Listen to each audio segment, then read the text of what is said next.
My adopted son figured stranding me to perish in a bustling Canadian airport was his shrewdest economic gambit.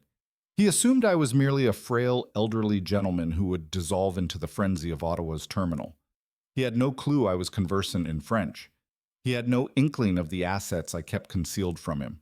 And he absolutely didn't anticipate that as he jetted back to Boston to auction off my estate, I was already perched in his dining room honing a chef's blade poised to greet him upon his return. My name is Elias Hawthorne. I am 84 years old. Over the past 15 years, I've embodied the archetype of a subdued, pensioned widower. I permitted my adopted son Corbin and his spouse Vivienne to perceive me as sluggish, maybe somewhat vulnerable. It stemmed from an affection-tainted error. I yearned to trust in their concern for me. This afternoon, positioned amid the vast expanse of Terminal 1 at Macdonald-Cartier International Airport, that delusion fractured into countless jagged shards, the kind that embed deep and draw blood long after the initial cut. The terminal's cacophony assaulted my ears like a relentless storm, echoing announcements, the scuffle of hurried footsteps on polished tile, the distant rumble of luggage carts clattering over seams in the floor. A multitude of commuters surged around me, an indifferent tide of outsiders conversing in a tongue my son presumed was alien to me. I lingered near the threshold of Gate B12, my fingers clenched around the strap of my compact roller suitcase until the veins on my hands stood out like twisted ropes, the skin taut and pale. I glanced at my wrist chronometer for the 11th time. 50 minutes had elapsed. Corbin and Vivienne had deposited me on this unforgiving plastic seat. "We're simply fetching some energy bars for the journey," Dad Vivienne had cooed, her grin radiant excessively so. It evoked the predatory gleam of a fox sizing up a wounded rabbit, all teeth and no warmth. Corbin had averted his gaze, murmuring agreement while fiddling with his sleek, augmented reality glasses, then trailing his wife toward the concession stands. They never reappeared. The ceiling speakers buzzed to life. The declaration came first in French, then English. Air Canada Flight 717 to Boston. Logan is now finalized for boarding. Proceed to the gate without delay. That was our departure. A chill seeped into my bloodstream, turning it sluggish and heavy, like mercury pooling in my veins. I rose, my joints creaking in protest against the abrupt shift, a dull ache radiating from my hips. I surveyed the throng, hunting for Corbin's lanky silhouette or Vivienne's auburn curls. Nothing emerged but a barricade of expressionless visages, each absorbed in their own hurried narratives. I approached the gate attendant. The middle-aged man regarded me with rote indifference, his uniform crisp, but his eyes weary from endless shifts. I inquired if Corbin Hawthorne and Vivienne Hawthorne had embarked. He tapped at his holographic display. "Yes, sir. They scanned in 25 minutes ago. The jetway is sealed. The aircraft is taxiing." I refrained from shouting. I held back the tears. I merely inclined my head and retreated from the counter. The treachery struck me viscerally, a phantom punch to the sternum that left me winded, the air thick and oppressive in my lungs. My own adopted son had forsaken me in an unfamiliar nation. He had orchestrated it flawlessly, lingering until I cleared customs, fatigued and bewildered, then discarding me like obsolete cargo amid the fluorescent-lit chaos. I collapsed onto the rigid aluminum bench once more. I required a moment to strategize, the cold metal seeping through my trousers, a stark reminder of my isolation. I fumbled for my suitcase to retrieve my communicator. I unzipped the primary pouch. It yawned empty. My pulse stuttered. I rummaged desperately through the lateral compartments. My travel documents vanished, my billfold containing my payment chips and currency absent. Yet the most harrowing epiphany struck seconds later. My cardiac regulator, the beta blocker capsules I depended on daily, were missing. They had plundered me utterly. They had marooned me with naught but the attire on my frame and a partially depleted hydration pouch. I inverted the suitcase. A solitary wrinkled sheet of synth paper tumbled forth. I snatched it up. It bore Vivienne's script, precise and slanted strokes I'd recognized from numerous anniversary missives. The message was terse. "Dad, remain put. The airport security will assist in locating a suitable assisted living facility in Canada. Costs are lower here. Refrain from attempting return. We're liquidating the property. It's optimal." Optimal. The term reverberated in my skull like a mocking echo, amplifying the knot of dread coiling in my gut. A lancinating agony erupted in my thorax, surging along my left limb. My respirations grew shallow, erratic. It transcended mere alarm. It was my heart rebelling against the jolt, the organ's rhythm, faltering like a misfiring engine in the near-future chill of the terminal, where holographic ads flickered mockingly above. I grasped my chest, the fabric of my shirt bunching under my fingers. The surroundings whirled, dark flecks swarming my sight like digital glitches. I sensed the prelude to a myocardial episode. I craved my capsules, the ones Corbin had pilfered. I sealed my eyelids. I envisioned Alara, my departed wife, her gentle laugh, now a distant whisper against the terminal's hum. I recalled the decades forging an existence in Boston. I pondered the concessions I'd made to enroll Corbin in elite academies to finance his botched ventures to extricate him from entanglements. He was extinguishing me. He was veritably extinguishing me to seize a domicile I'd labored 50 years to acquire, the sweat of my aerospace engineering career etched into its foundations. No. I unsealed my eyes. The torment persisted, but a glacial fury commenced supplanting the hysteria, a steely resolve hardening like frost on a window pane. I was Elias Hawthorne. I'd orchestrated supply chains for orbital habitats in environments far more adversarial than an Ottawa airport, the kind where zero-gravity mishaps could claim lives in seconds. I'd endured corporate espionage, resource shortages, and boardroom battles. I refused to expire on a synthetic bench because my adopted son was an avaricious poltroon. I compelled my inhalations to moderate. Inhale for 4 counts, retain for 4, exhale for 4. The tactical respiration method from my engineering crisis trainings activated reflexively, steadying the erratic thump in my chest. I ascended gradually. I disregarded the curious glances of onlookers witnessing a deserted elder clasping his torso, their faces blurred in the terminal's artificial glow. I proceeded to the adjacent lavatory. Within, I dashed frigid water across my visage, the droplets stinging like needles against my weathered skin. I confronted my likeness in the smudged, reflective surface. The gaze reciprocating was not that of a casualty. It was the gaze of a man who had freshly proclaimed hostilities, eyes sharp as laser cutters amid the wrinkles. I inspected my overcoat. Corbin had been meticulous, yet hubristic. He hadn't frisked my person. He solely inspected the luggage.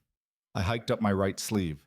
Concealed within the covert lining of my bespoke garment was a solitary $100 bill and a diminutive chit bearing a contact sequence. I perpetually harbored contingency reserves. Vintage protocols perish stubbornly. I exited the lavatory and located a bank of public comm booths adjacent to the egress. I inserted the tokens I'd retained from an earlier tea procurement. I inputted the sequence. It chimed once, twice. A brusque timbre responded.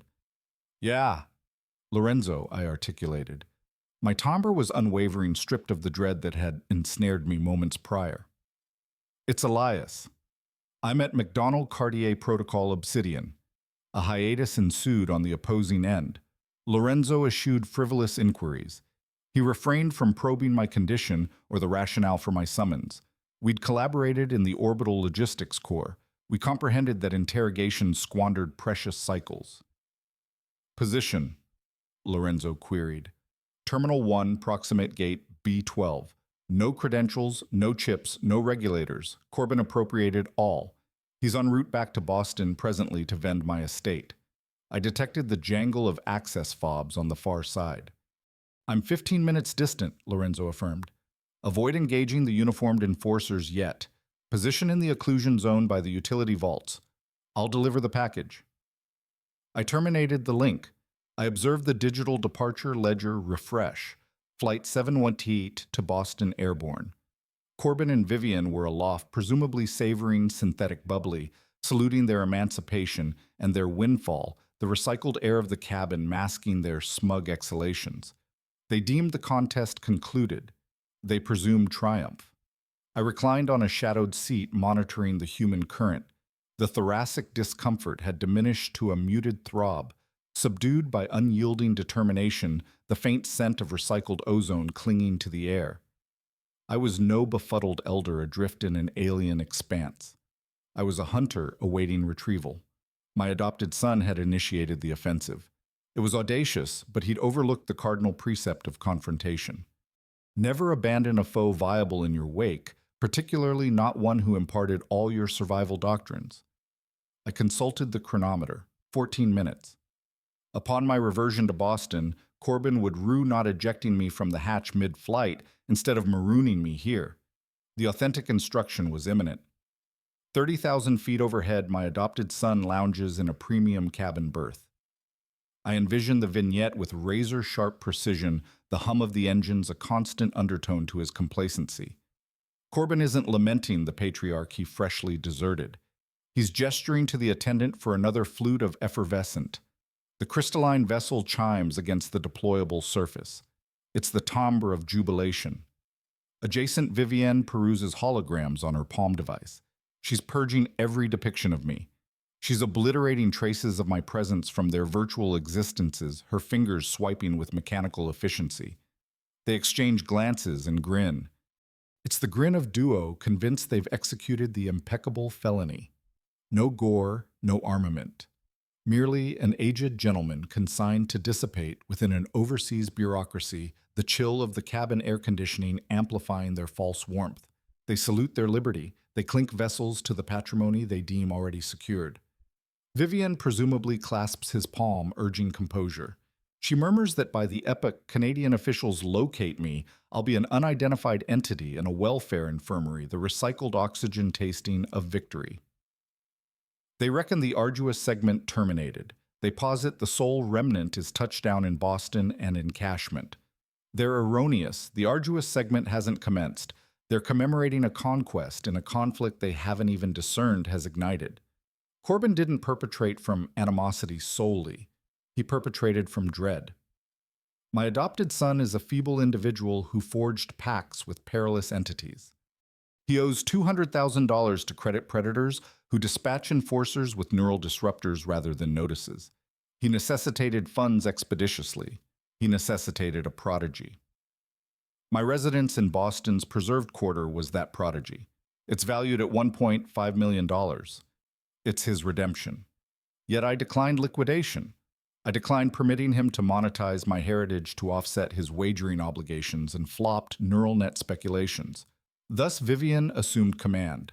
She architected this perfidy. Prior to departure, she positioned a holographic form before me. It was a restricted authorization proxy.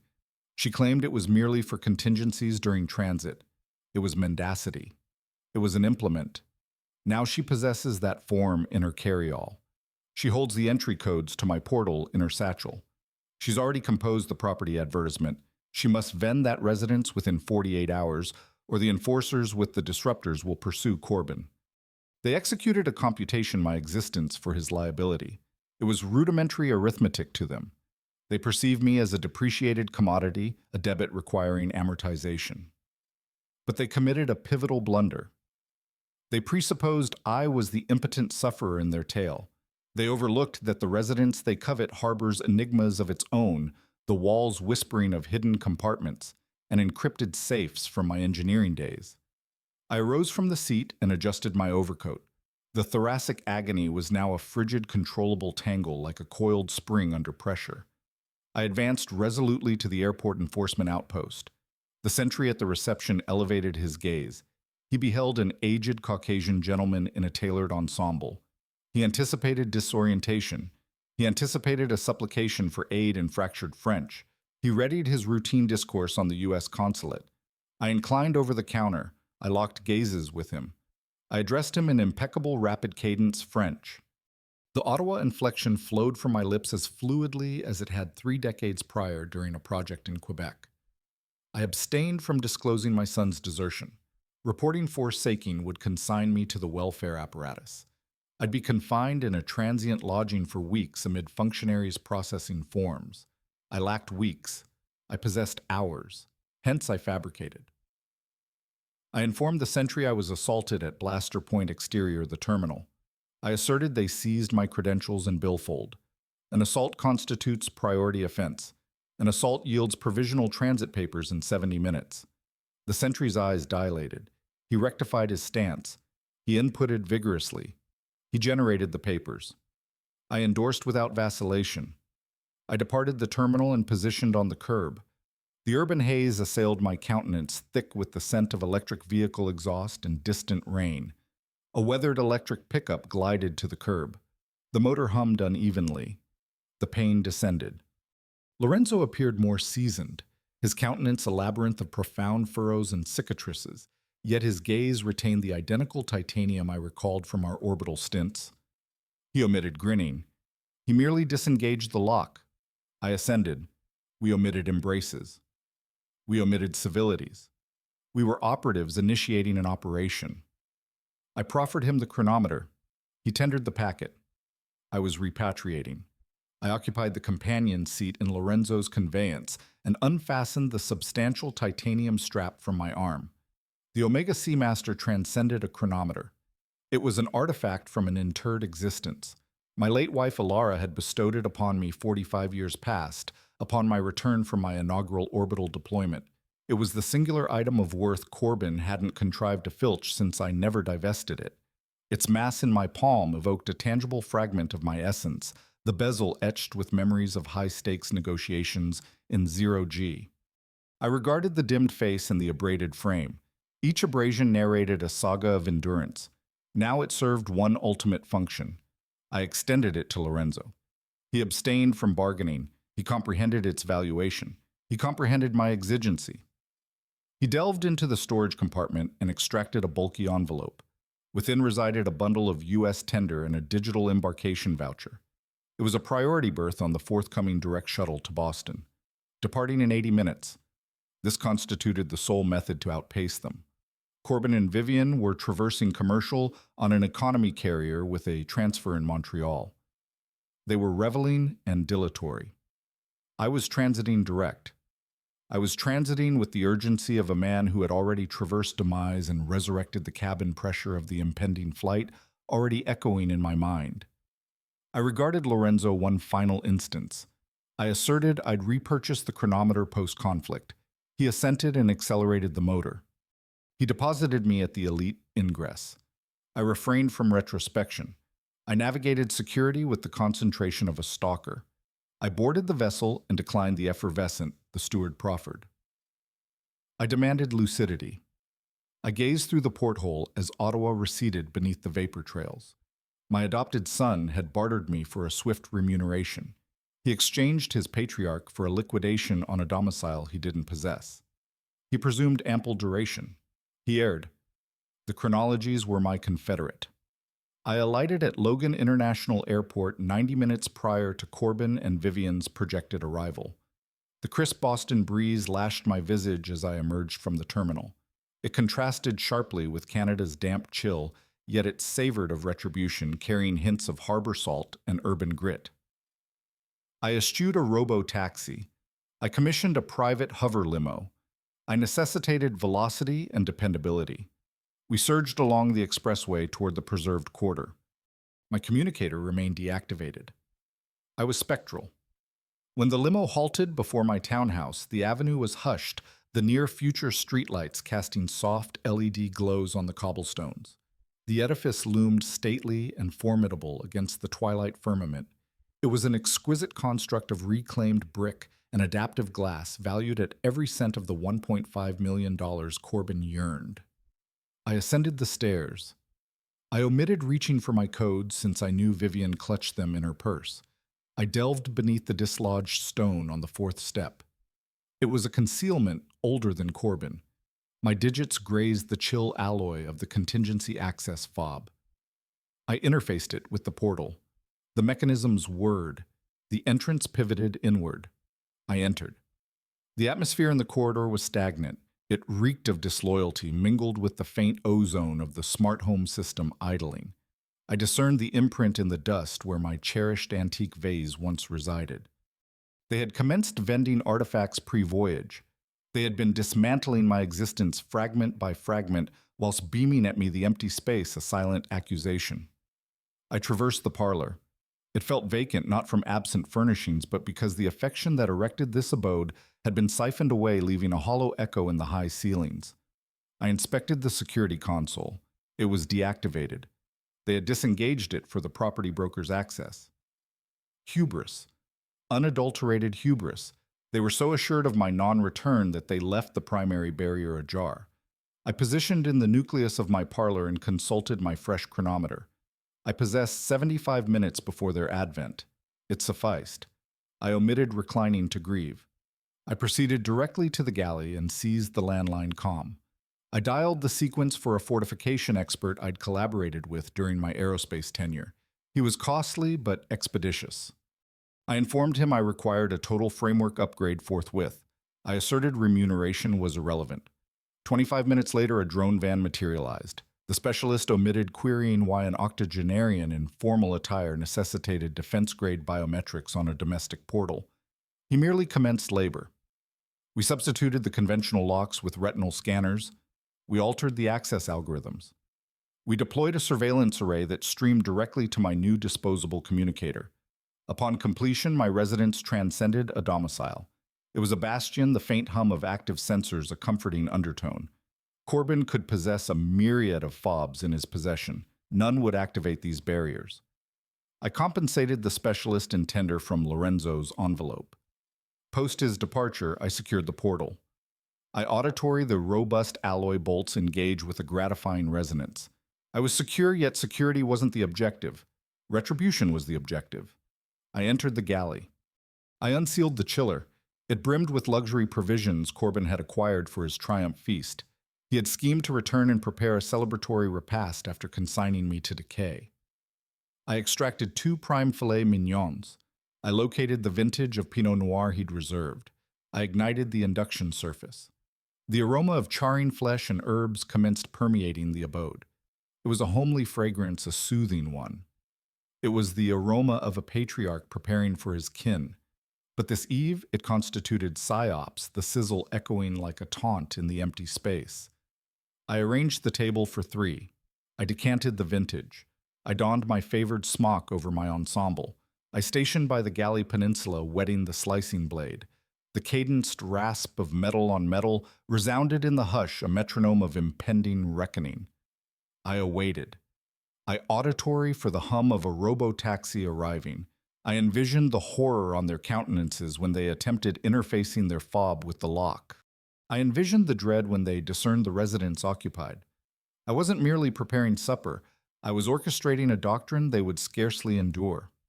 The ingress of my adopted son and his spouse wasn't the exultant reversion of vanquishers, but the clamorous encroachment of pillagers.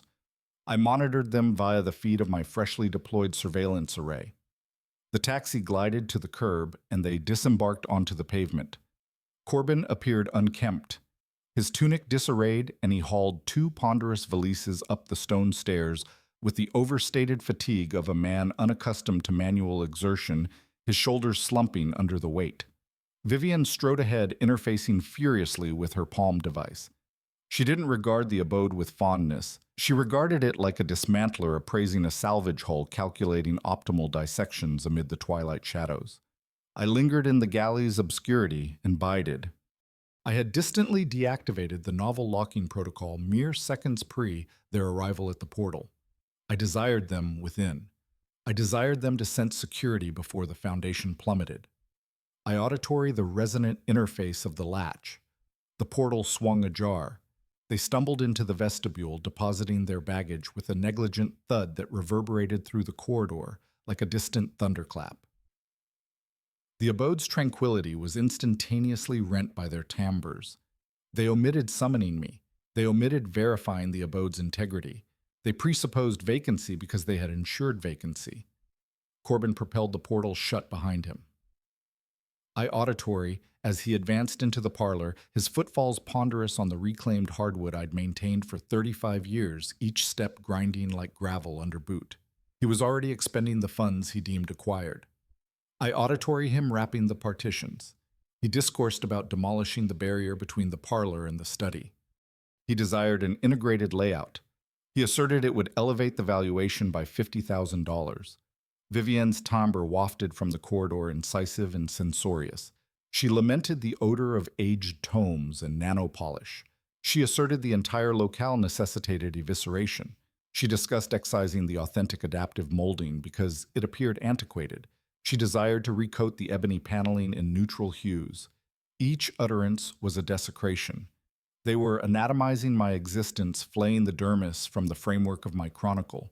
They spoke of my abode as if it were a derelict asset procured at liquidation, not the haven where I'd nurtured my adopted son amid the hum of smart appliances. I tightened my grip on the slicing blade's handle.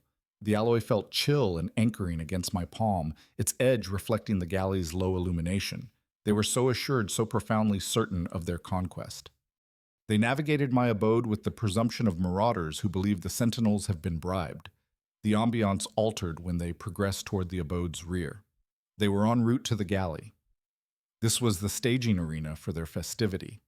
I retreated into the larder, leaving the portal ajar sufficiently to observe the scent of preserved spices mingling with my steady breaths. Vivian entered first. She surveyed the galley with a grimace, her lip curling in disdain. She remarked that the appliances would all require replacement. She asserted quantum-efficient models were the baseline for the clientele they targeted. Corbin trailed her, loosening his cravat. He instructed her to retrieve the effervescent they'd procured pre-voyage. He expressed desire to salute the horizon before contacting the property broker. He sounded euphoric. He sounded like a juvenile who had evaded repercussions for shattering a pane. Vivian approached the chiller. She grasped the handle. I suspended respiration. This was the initial fissure in their actuality. She tugged the portal ajar. The interior illumination cascaded out, bathing her countenance in a sterile glow. She rigidified. Her palm hovered suspended. She was fixated on shelves laden with fresh victuals. There were containers of dairy with expiration timestamps weeks hence. There were vivid, verdant produce, crisp and cleansed. There was a vessel of artisanal relish I'd acquired from the local bazaar mere hours prior. It wasn't the chiller of a man absent for days. It wasn't the chiller of a domicile awaiting vending. It was the chiller of an abode vibrantly alive, the cold air wafting out like a accusatory breath. I witnessed the bewilderment undulate across her traits. She blinked hastily as if dispelling an illusion, her eyes narrowing against the chill draft. She retreated and regarded Corbin. Her timbre quavered faintly when she vocalized. She queried if he had purged the chiller pre-departure. Corbin chuckled. He was decanting himself a tumbler of filtered hydration from the dispenser, oblivious to the atmospheric pivot the water splashing with careless drips. He informed her he hadn't interfered. He asserted the sanitization drone would manage it post-listing. Vivian regarded back at the open chiller. She extended and contacted a dairy container. It was frigid. It was tangible. Panic commenced infiltrating her demeanor, her posture stiffening like a coil ready to snap. She scanned the galley, scrutinizing the surfaces. She spotted the infusion brewer. The carafe was tepid. A slender vapor tendril ascended from the spout, curling lazily in the air. "Someone occupies," she murmured the words. It wasn't an inquiry. It was a horrified epiphany, her voice dropping to a whisper that carried the weight of impending doom. She seized Corbin's limb, her nails embedding into his sleeve like claws. She indicated the chiller. She indicated the infusion pot. Corbin furrowed. He regarded the provisions. He regarded the vapor. His countenance slackened. The presumption ebbed from him, leaving solely the vacant dread of a craven, his skin paling under the galley's LED lights. He retreated toward the peninsula, his gaze darting to the rear portal, shadows lengthening across his face. They presumed solitude. They presumed dominion over this realm. Now they comprehended they were infringing. The hush in the galley tautened like a wire on the verge of fracture. They stood petrified, anticipating a clamor, anticipating an omen, anticipating the specter they'd engendered to materialize, the air thick with the scent of searing protein and unspoken terror. I emerged from the larder. The motion was fluid and intentional. I advanced into the illumination cascade from the overhead luminaire. I donned my favored butcher's smock over my ensemble.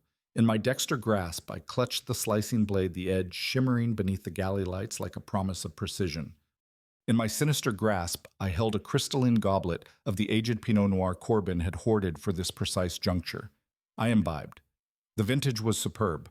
I relished the flavor, permitting the hush to accumulate the tannic bite lingering on my tongue amid the charged atmosphere. Corbin pivoted. He beheld me. His orbs protruded in his cranium. His maw parted, but no timbre emanated. He resembled a man observing his executioner traverse the threshold, his body recoiling instinctively. He staggered rearward, colliding his flank against the composite counter. The hydration tumbler he clutched slipped from his digits and fragmented on the tile. The noise was detonative in the quiescent chamber shards scattering like accusations. Vivian whirled. Upon beholding me, she didn't merely inhale sharply, she wailed. It was a shrill, piercing timbre of unadulterated primordial horror echoing off the walls. She regarded me as if I were a revenant that had clawed from the sepulchre to haul her back under her hands flying to her mouth. I grinned. It wasn't a cordial grin. It was the grin I donned when bartering packs in orbital zones. It was the grin that conveyed, I possess every advantage and you hold naught. Welcome abode offspring. My timbre was steadfast and profound, saturating the chamber, effortlessly carrying over the sizzle of the steaks.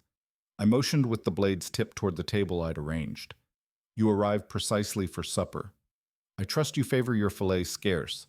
I discover it preserves more essence that way, the words laced with subtext, the aroma intensifying the irony. Corbin quivered. His knees faltered, and he necessitated bracing the counter to remain erect. He regarded from me to the blade and back to my countenance. He couldn't assimilate what he witnessed. His cognition endeavored to reconcile the likeness of the patriarch he deserted at a gate in Ottawa with the figure stationed in his galley, wielding an implement, the light catching the edge in a menacing glint. Dad, he strangled the term. It sounded like a supplication for clemency. How did you... We deserted you. I advanced another pace. The timbre of my formal footwear on the tile was acute and commanding, each step resonating like a verdict. You did desert me. I concurred serenely, but I elected to secure a prior shuttle. I abhor transfers, and I assuredly abhor omitting repast in my own domicile. Vivian pressed her dorsal against the chiller. She hyperventilated, her orbs fixated on the blade. She no longer beheld a father-in-law. She beheld a menace. She beheld a reckoning, her breaths coming in ragged gasps that fogged the chill air, leaking from the open door. The aroma of the charring flesh I had on the surface behind me permeated the air, blending with the metallic tang of their apprehension. The specter was authentic, and he hungered. The astonishment on Vivian's countenance evaporated instantaneously, supplanted by a facade of belligerent solicitude. She recuperated with the velocity of a veteran schemer. She discarded her satchels and hastened across the galley, disregarding the blade I'd positioned on the counter. She enveloped me in her arms, swathing me in a miasma of lavish scent and counterfeit fondness. She wailed vociferously against my shoulder. Oh, Dad, praise the stars you're present. We were petrified. We scoured every inch for you at the terminal. I remained inflexible in her clasp. I permitted her enactment. She withdrew and cradled my countenance in her palms, her orbs dilated and glistening with fabricated lacrimation. Why did you stray? She insisted, her timbre escalating with indictment, masked as alleviation. We instructed you to remain on the seat. We returned with the bars and you vanished. We broadcasted for 60 minutes. We nearly forfeited our shuttle hunting you. We solely embarked because Guardians asserted you must have exited the terminal. It was a virtuoso redirection. In instance, she'd rewritten the chronicle. I no longer constituted the casualty of premeditated forsaking. I was the muddled, enfeebled elder who had meandered and provoked his devoted progeny. Needless alarm, the words dripping with calculated sweetness. She was manipulating me, striving to sow kernels of uncertainty in my psyche, and signaling Corbin on how to navigate this gambit. Corbin seized the cue forthwith.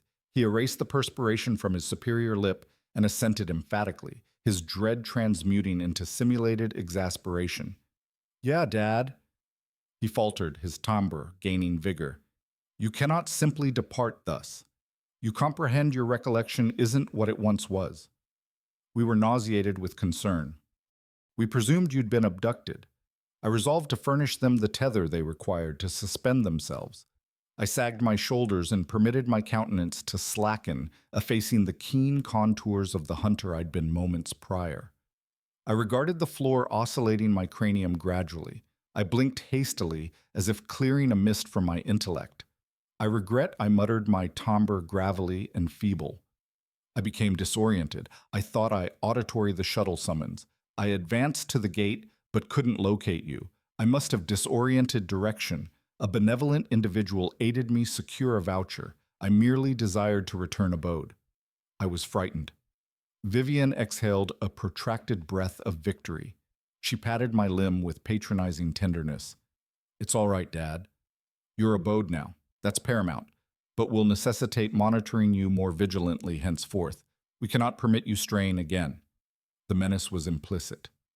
I'd be captive in my own abode under the pretense of guardianship. Corbin relaxed utterly. Hugh reverted to his countenance. He hoisted the valises anew, reclaiming his strut now that he trusted dominance restored. Well, let's transport these upstairs, he declared. It's been an extended cycle. I require a libation. He pivoted toward the frontal portal, intending to retrieve the remnant baggage. He extracted his fob ring from his pocket, the chime of alloy resonant in the tranquil abode. I observed him silently. He interfaced his fob with the cylinder. It halted midway. He scowled. He manipulated it, attempting coercion deeper. It refused rotation. He withdrew it, inspected it, and thrust it back, twisting vigorously. Alloy grated against fortified alloy. What's amiss with this contraption? Corbin grumbled. He rattled the handle. It was secured firmly. The biometric indicator I'd installed pulsed with a gentle crimson halo of refusal. I imbibed my vintage, observing his struggle. Oh, I omitted informing you, I articulated casually, my timbre still feigning frailty. I summoned a fortification specialist post my return. The prior lock felt lax. I was anxious about intruders. This novel one employs retinals. It's exceedingly advanced. Corbin petrified. He stared at the lock. He discerned in that instant that his fob, the emblem of his ingress and proprietorship, was now naught but obsolete scrap. He pivoted to regard me. You altered the locks, he queried, his timbre escalating without consulting us. I shrugged, innocent and impotent. I merely desired security, son. You comprehend how the quarter is evolving. I'll calibrate your scans later, perhaps tomorrow. Corbin, stationed by the portal, vanquished. He discerned he was confined within with me, and he lacked environmental control. He returned to the galley, his motions ponderous. He reached for the vintage I'd uncorked and decanted himself a goblet. His hand quivering so profusely he spilled crimson droplets on the counter, staining like blood. I observed him swab them with his sleeve. Speaking of security, I articulated my tone discursive. It's fortunate I enhanced the defenses. Upon return, I uncovered something profoundly unsettling. Vivian elevated her gaze sharply from her device. What do you imply? She queried. I approached the cooker and inspected the fillets. They seared impeccably, juices bubbling with aromatic promise. Well, I entered my den to verify my archives. I articulated and noted the floor vault ajar. Someone had rummaged it, documents strewn everywhere. Corbin dropped his goblet. It collided the floor and shattered akin to the hydration vessel prior. Crimson vintage splattered across his slacks like gore. He stared at me with unalloyed horror. He knew precisely who had breached the vault. He'd expended 4 hours sifting it the eve pre our voyage, seeking titles and securities. He presumed he'd sealed it, but in his cupidity, he must have been negligent. I persisted, disregarding his disarray. It was exceedingly alarming. I thought an intruder might linger in the abode. So I summoned the enforcers immediately. They arrived just pre your advent. They analyzed the entire vault for biometrics. They asserted, since it was a high-value incursion, they'd process the scans through the National Repository this eve. They appeared exceedingly assured they'd apprehend the perpetrator. Corbin resembled he might regurgitate. His biometrics were all over that vault. He possessed a record from a juvenile disturbance charge 25 years past. He was in the system. The enforcers came. Vivian whispered, her countenance ashen. Yes, I articulated, inverting the fillets. They compiled a comprehensive dossier.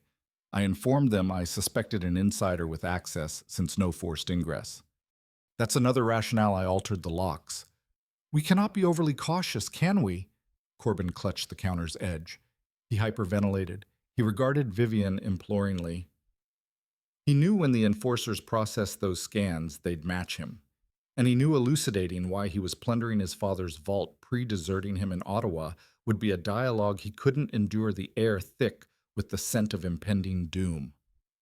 The dawn luminescence filtered through the dense drapes of my parlor, but it imparted no warmth to the abode.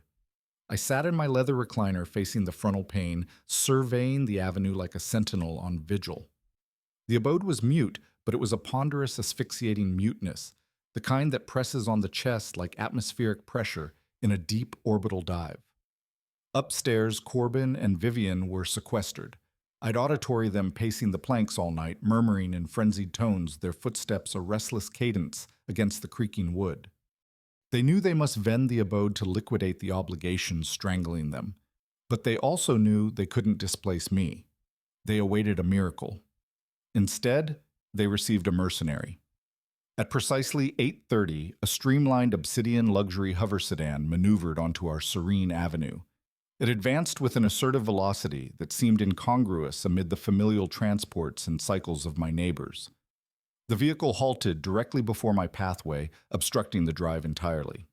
It was in presumptuous mooring, the sort that proclaimed the operator possessed the tarmac beneath his thrusters. The hatch unsealed, and a man emerged. I identified him immediately from the profile I'd assembled weeks prior. This was Vance. He was a property predator who skirted legality, specializing in distress disposals and rapid flips. He was also the man Vivian had been convening for midday repasts twice weekly, while Corbin was ostensibly at labor. He rectified his ensemble jacket, which appeared lavish but ill-fitted around the shoulders. He donned opaque visors despite the clouded firmament. He bore a digital portfolio tucked under his arm like an armament. He marched up the pathway, his boots clicking loudly on the adaptive stone, each step echoing with entitlement. He omitted regarding the garden I'd cultivated for 25 years, the automated irrigators humming softly. He regarded solely the frontal portal, perceiving it as an impediment to his fee. He jabbed the chime interface with a stout digit. He didn't chime once. He sustained it, permitting the tone to echo incessantly through the abode. It was a mandate. He was present to claim his trophy. He possessed the advance funds prepared, and he anticipated the abode vacant and the title endorsed. He lacked notion the contest had pivoted. I bided for the chime to cease pre-arising. I moved deliberately, purposefully. I smoothed the front of my vest. I desired to appear innocuous. I desired him to underrate me, akin to all others, the faint scent of morning dew clinging to the air from the garden. I approached the portal and disengaged the robust deadbolt I'd installed the prior day. The mechanical whir of the lock releasing was resonant and exact. I opened the portal. Vance was already consulting his chronometer, tapping his boot impatiently on my entry mat. He elevated his gaze, anticipating Corbin, or perhaps Vivienne. When he beheld me, his demeanor shifted from impatience to irritation. He didn't perceive the proprietor of the abode. He perceived an elderly Caucasian man in comfortable domestic attire, and he formulated an immediate presumption. He presumed I was the domestic aide. He propelled his visors onto his forehead and regarded down his nose at me. "Is Corbin awake yet?" He demanded sans salutation. "Inform him Vance is present with the forms. We must conclude this pre-midday and procure me an infusion while you're at it. Dark, no sweetener." He attempted to stride past me into the vestibule, expecting me to yield like a subordinate. I didn't recoil. I stationed in the portal's center, my feet planted shoulder width, occupying the space with a solidity he didn't foresee. "I am afraid Corbin is unavailable," I articulated my timbre, calm and even. "And I do not labor here." Vance blinked, perplexed by my tone and my refusal to cede. He appraised me vertically, his sneer deepening as he evaluated my worth. "Then who are you?" he queried with a derisive snort. "The landscaper." "Look, old-timer. I lack time for diversions. I possess a purchaser awaiting with a $50,000 certified transfer. Vacate my path, or I'll have you terminated." He extended to shove past me his palm, aiming for my shoulder. Pre-contact. I auditory the thunderous footsteps on the stairs behind me. Corbin descended, sprinting down the corridor. He appeared frantic, his orbs wild with panic. He was attired in the same creased garments from yesterday, his hair disheveled in chaos. "Vance, halt." Corbin bellowed, skidding to a stop on the hardwood. "Don't ingress." "Not yet." Vance halted, his palm suspended inches from my thorax. He regarded Corbin, then back at me. What transpires? Corbin? He queried, his timbre dripping with vexation. Who is this individual? Why does he block the portal? I thought you asserted the abode was vacant. Corbin attempted to reach around me to grasp my limb, striving to tug me back into the abode. Dad, please just proceed to the galley, he implored, his timbre fracturing. Vance is an associate. We have transactions to discuss. It doesn't concern you. I shook off his grasp with a sharp, disciplined motion that made Corbin recoil, his hand snapping back as if burned. I am not departing anywhere. I articulated, my timbre hardening like tempered steel. And this is not your abode to invite individuals into. Vance regarded from Corbin to me, and the fragments finally interfaced. His countenance went slack with shock, then flushed crimson with ire. This is him, he articulated, pointing an accusatory digit at me. This is the father, the one supposed to be absent. You asserted he was in Ottawa, Corbin. You asserted he wasn't returning. You asserted the abode was yours. Corbin stammered, wiping sweat from his brow with a trembling hand. He returned Vance. It's convoluted. There was a mix-up at the terminal. We just need a few more days to resolve it. We can still execute the transaction. Vance laughed, a harsh barking sound devoid of mirth echoing in the vestibule. A few days, he expectorated. I have backers pressuring me. I have funds on the line. We are endorsing this pact today or the transaction terminates. He opened his portfolio and extracted a thick stack of digital forms. Here, endorse it now. Utilize the authorization proxy you displayed me. We can displace him later, post-title recordation. Just secure the signature on the display. I reached into the inner pocket of my vest. I pulled out a single sheet of crisp synth paper. It was a transmission I'd received from my legal advisor just 15 minutes pre-Vance's arrival. I unfolded it slowly, letting the tension build like pressure in a sealed chamber. I held it up for Vance to see. It was a formal revocation of all authorization proxies authenticated and filed with the municipal registrar that morning. The holographic seal was fresh and irrefutable. This document is worthless. I articulated, my timbre slicing through their panic like a precision laser. I revoked my son's authority yesterday morning the moment I alighted in Boston. Any pact he endorses is fraud. Any funds you accept from him is larceny. And since you are a licensed broker, Vance, you know that knowingly participating in a fraudulent disposal will cost you your certification, and likely your liberty. Vance snatched the paper from my hand.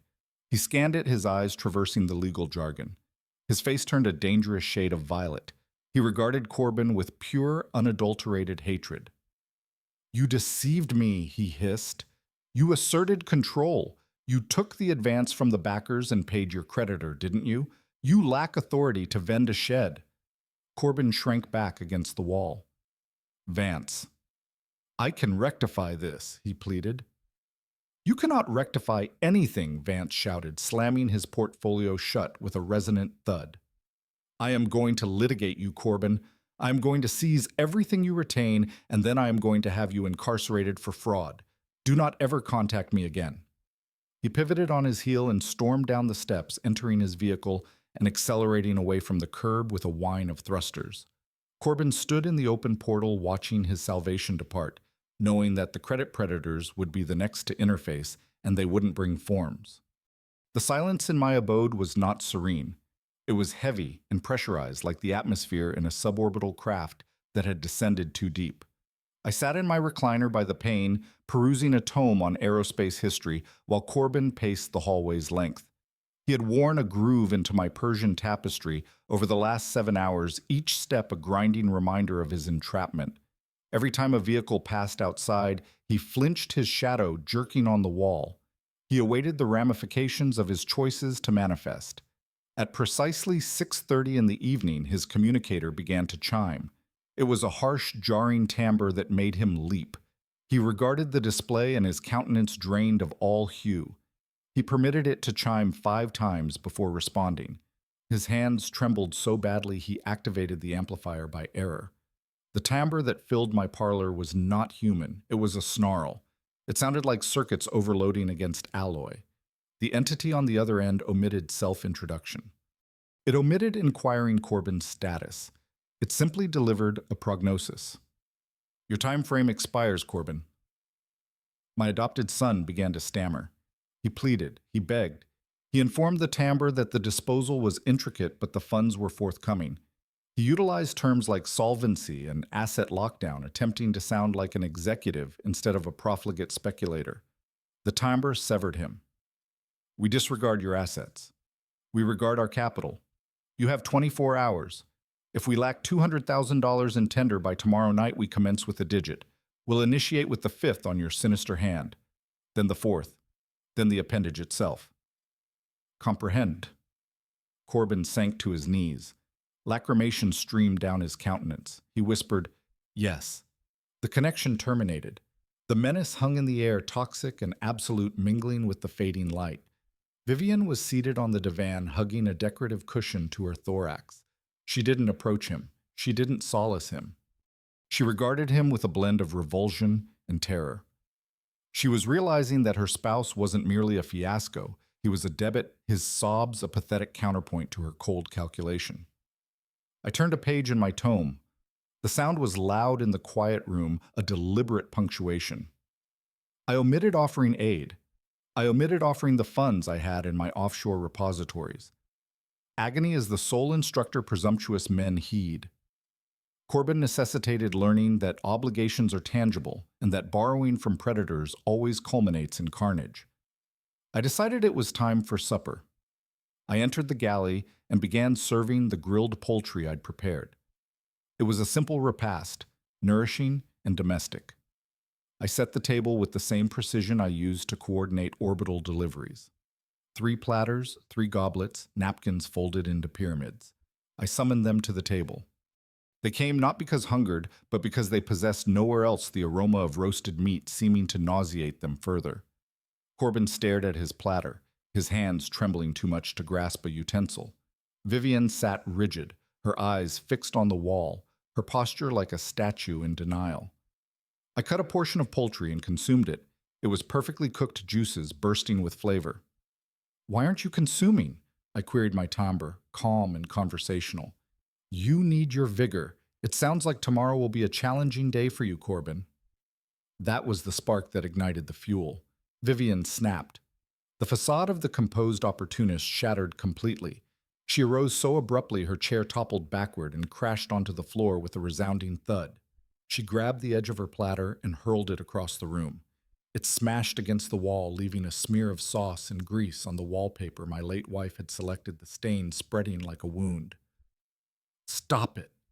She screamed, her countenance twisted into a mask of pure hatred, veins bulging in her neck. "Stop acting like this is normal. Stop eating. Stop breathing. Why won't you just expire?" She leaned over the table, bracing her hands on the wood, her nails digging into the surface.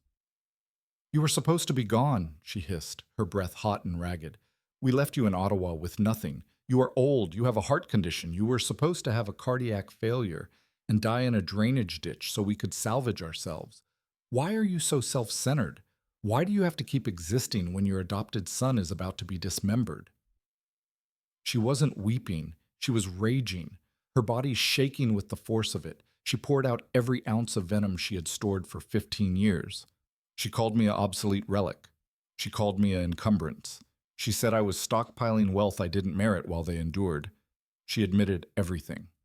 She admitted that my demise was the entry in their ledger that would balance their accounts. She screamed that I was the antagonist for surviving their attempt to assassinate me. Corbin looked up at her, shocked by the naked brutality of her words, his eyes wide as if seeing her for the first time. Even he, with all his flaws, seemed stunned by the depth of her malice, his own betrayal paling in comparison. But I was not stunned. I had foreseen this. I had seen it in the way she eyed my abode when she thought I wasn't observing her gaze, calculating like a scanner, appraising value. I wiped my mouth with my napkin and placed it on the table with deliberate care. I did not raise my voice. I did not get angry. I simply looked at her with the cold detachment of a judge passing sentence, my eyes steady amid the chaos. "You call me self-centered, Vivian," I said, "but I'm not the one who is planning an escape with the proceeds from this abode." She froze her rage, halting like a system crash. "What are you talking about?" she demanded, her voice cracking slightly. I reached into my pocket and pulled out my communicator. I interfaced the display a few times and then turned it around so they could see. It was a holographic clip from the security array I'd installed the day I returned. But this wasn't footage of Corbin. It was footage from earlier in the week before the trip to Ottawa. It showed Vivian standing on my front porch. She was not alone. She was with Vance, the property broker. In the hologram, they were not discussing dimensions or market dynamics. They were standing very close together.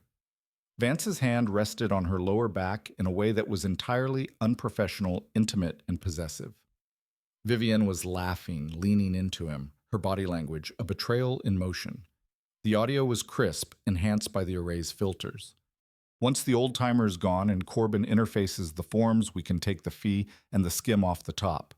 Vance was saying, we can go to the Bahamas. Leave Corbin to deal with the credit predators. He won't have the resolve to halt us. In the hologram, Vivian smiled and kissed him on the cheek. It's a scheme, she said. Corbin is a fool. He'll be so elated the obligation is cleared. He won't even notice we took an extra $50,000 for ourselves. I halted the hologram.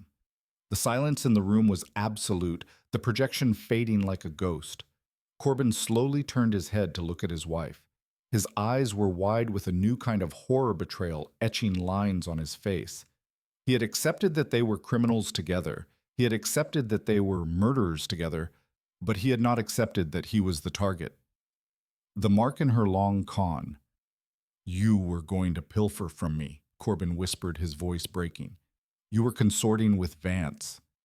Vivienne's face went pale, the color draining like a system bleed. She opened her mouth to deny it, but the evidence glowed on the display between us irrefutable. She looked from me to Corbin, realizing that her safety net had just been ignited, her plans crumbling like faulty code. I picked up my wine goblet and took a sip, the liquid smooth against the tension. It seems you have bigger problems than my longevity. Corbin, I said. Your wife wasn't trying to salvage you. She was trying to liquidate you. You were just the intermediary in her transaction. Corbin stood up. The fear of the credit predators was momentarily replaced by the rage of a betrayed husband, his fists clenching at his sides. He looked at Vivian with pure loathing, his breath coming in heavy bursts. The alliance of greed that had bound them together snapped like a severed cable.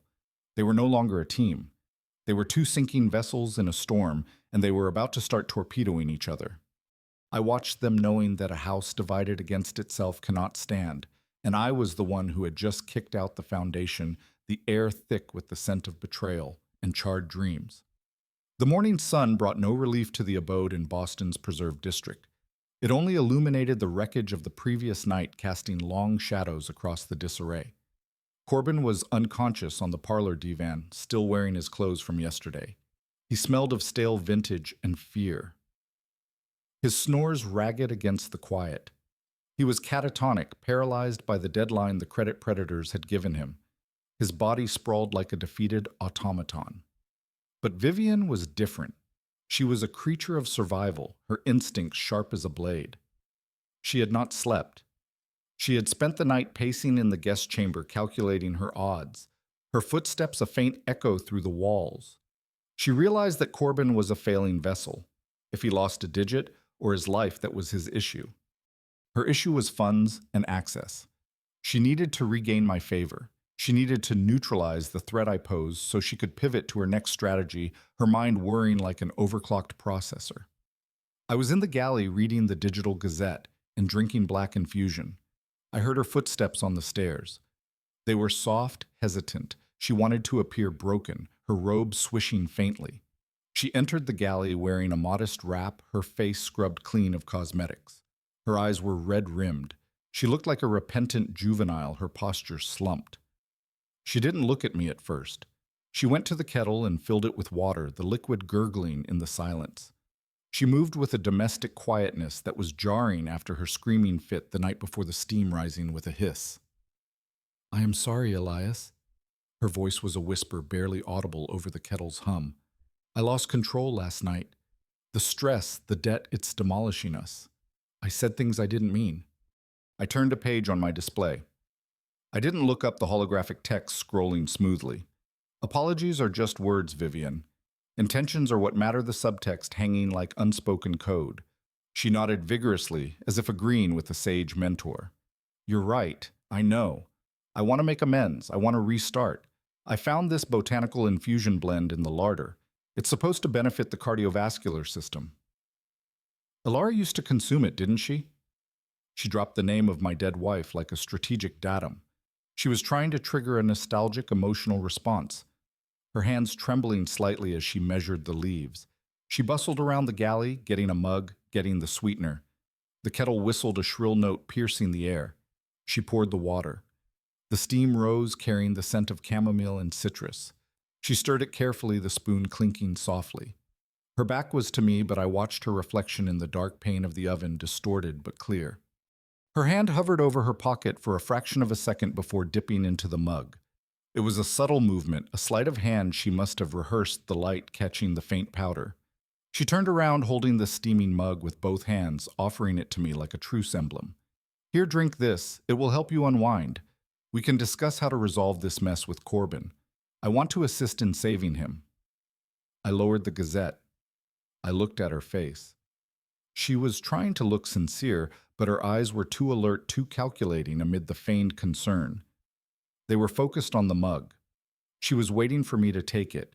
She was holding her breath, her knuckles white on the handle. I reached out and took the mug. The ceramic was hot against my palm, scalding slightly. I brought it close to my face and inhaled deeply. Under the strong scent of citrus, there was something else.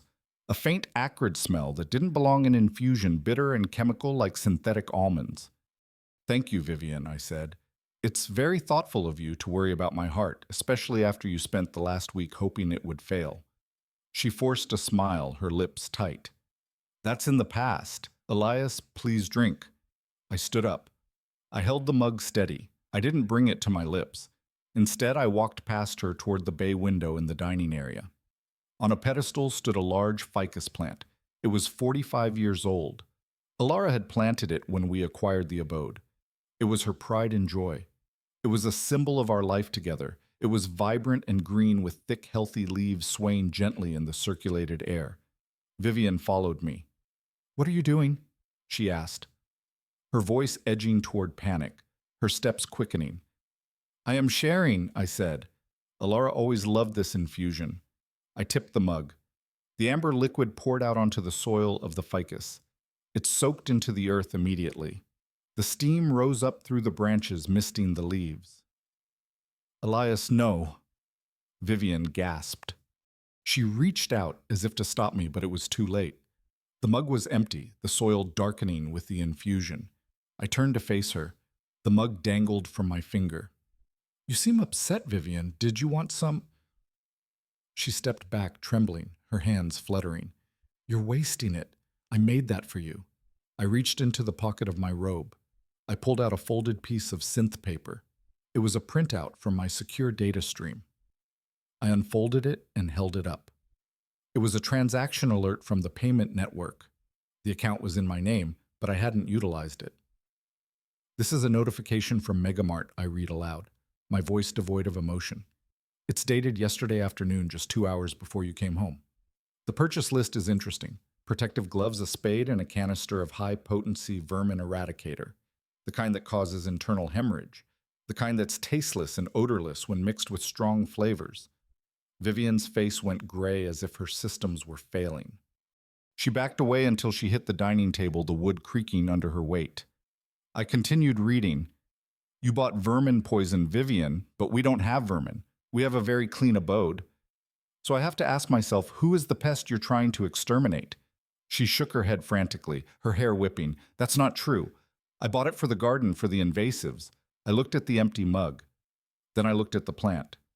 We'll see, I said. If this infusion is as healthful as you claim, the plant will flourish. If it's what I think it is, we'll know by morning. She ran. She didn't say another word. She turned and sprinted up the stairs, locking herself in the guest bedroom with a resonant click. She knew she had failed, and she knew that I knew. She had tried to execute me in my own galley, and I had disarmed her with a piece of paper, the air still heavy with the scent of betrayal. I did not sleep that night. I sat in the parlor watching the ficus plant. I apologized to Alara in my mind. I told her that her plant was a soldier now. It was taking a hit for me. By dawn, the effects were visible. The thick green leaves had begun to yellow, wilting at the edges like corrupted data. The stems were drooping, sagging under invisible weight. The vibrant life force of the plant was being strangled by the toxins Vivian had brewed, the room filling with a faint, sour odor. By noon, the plant was dead. The leaves were brown and shriveled, falling onto the floor like dry confetti. The soil smelled sour, tainted. It was a heartbreaking sight, but it was also a smoking gun, irrefutable evidence amid the pristine dining room. I took out my communicator. I captured a high-resolution hologram of the dead plant. The withered leaves were a stark contrast to the immaculate surroundings. Then I captured a hologram of the Megamart receipt highlighting the poison purchase. I opened the messaging app. I found the group stream titled Hawthorne Family Alerts. It was a stream Vivian had created years ago to boast about her excursions and lavish meals. It included Corbin. It included me. But most importantly, it included her parents. Her father was a retired arbitrator. Her mother was a philanthropist who sat on 4 foundation boards. They were affluent Caucasian traditionalists who valued prestige above all. They thought Corbin was inferior, but they endured him. They thought I was a simple man, but they were courteous. They had no idea their daughter was a killer, her malice hidden behind a facade of polish. I composed the message. I attached the hologram of the dead plant. I attached the hologram of the receipt. I wrote a simple caption. Vivian made me infusion this morning to aid my heart condition. I poured it into Alara's favorite plant instead. This is the result 6 hours later. The receipt shows she bought vermin poison yesterday. I'm alive because I did not drink. I thought you should know what your daughter is capable of when desperate for an inheritance. I hit transmit. The reaction was almost instantaneous. The activity indicators appeared indicating someone was interfacing. Then my communicator began to buzz. It wasn't a text. It was a call from her father, the arbitrator. I didn't answer. I let it chime. I wanted them to sit with the hologram. I wanted them to look at the dead plant and realize that their daughter was not just a disappointed wife. She was a monster. Her actions a digital indictment. Upstairs, I heard a scream. It was Vivian. She must have checked her communicator. She must have seen the notification. She realized that I had not just defeated her privately, I had destroyed her publicly. I had removed her mask and shown her parents the predator underneath the stream. Notifications pinging like alarms. She came running down the stairs, her communicator clutched in her hand, her face a mask of terror, hair wild. "What did you do?" She shrieked, her voice echoing. "My father is calling me. My mother is messaging, asking if I'm deranged. You ruined me." I stood by the dead plant. I touched a brown leaf, and it crumbled into dust between my fingers. "You ruined yourself, Vivian," I said calmly. "I just activated the illumination." Corbin stumbled into the room, rubbing his eyes, disoriented. He looked at the plant. He looked at his wife. He saw the receipt on the table. He understood, his face twisting in realization. "You tried to poison him," Corbin whispered, his voice full of awe and horror. "You actually tried to kill him right here in the abode." Vivian turned on him, baring her teeth like a cornered beast, her posture aggressive. "I did it for us, you idiot," she screamed. "We need the funds by tonight. The enforcers are coming for your digits. I was trying to solve the problem while you unconscious on the divan." Corbin recoiled. He looked at me. He looked at the portal. He realized that the enemy was within the walls. The family was gone. The marriage was gone. All that remained was a group of people awaiting the end. And the end was approaching fast, the tension coiling like a spring. Vivian did not retreat into shame after the poison incident. She retreated into the digital realm where she could control the narrative without the inconvenience of evidence, her fingers flying across her device. She knew her parents were furious, but she also knew that if she could paint me as a senile aggressor, she could discredit the hologram of the dead plant. She could claim it was a symptom of my decline, not proof of her guilt, her posts crafted with manipulative precision. I sat in the den monitoring her social streams on my secure terminal. She had blocked me, but I had mirrored her device access days ago. I watched in real time as she composed her masterpiece of lies. She posted a long, rambling update on the Quarter Community Forum. She tagged the local fellowship group. She even tagged the alumni network of my old aerospace unit.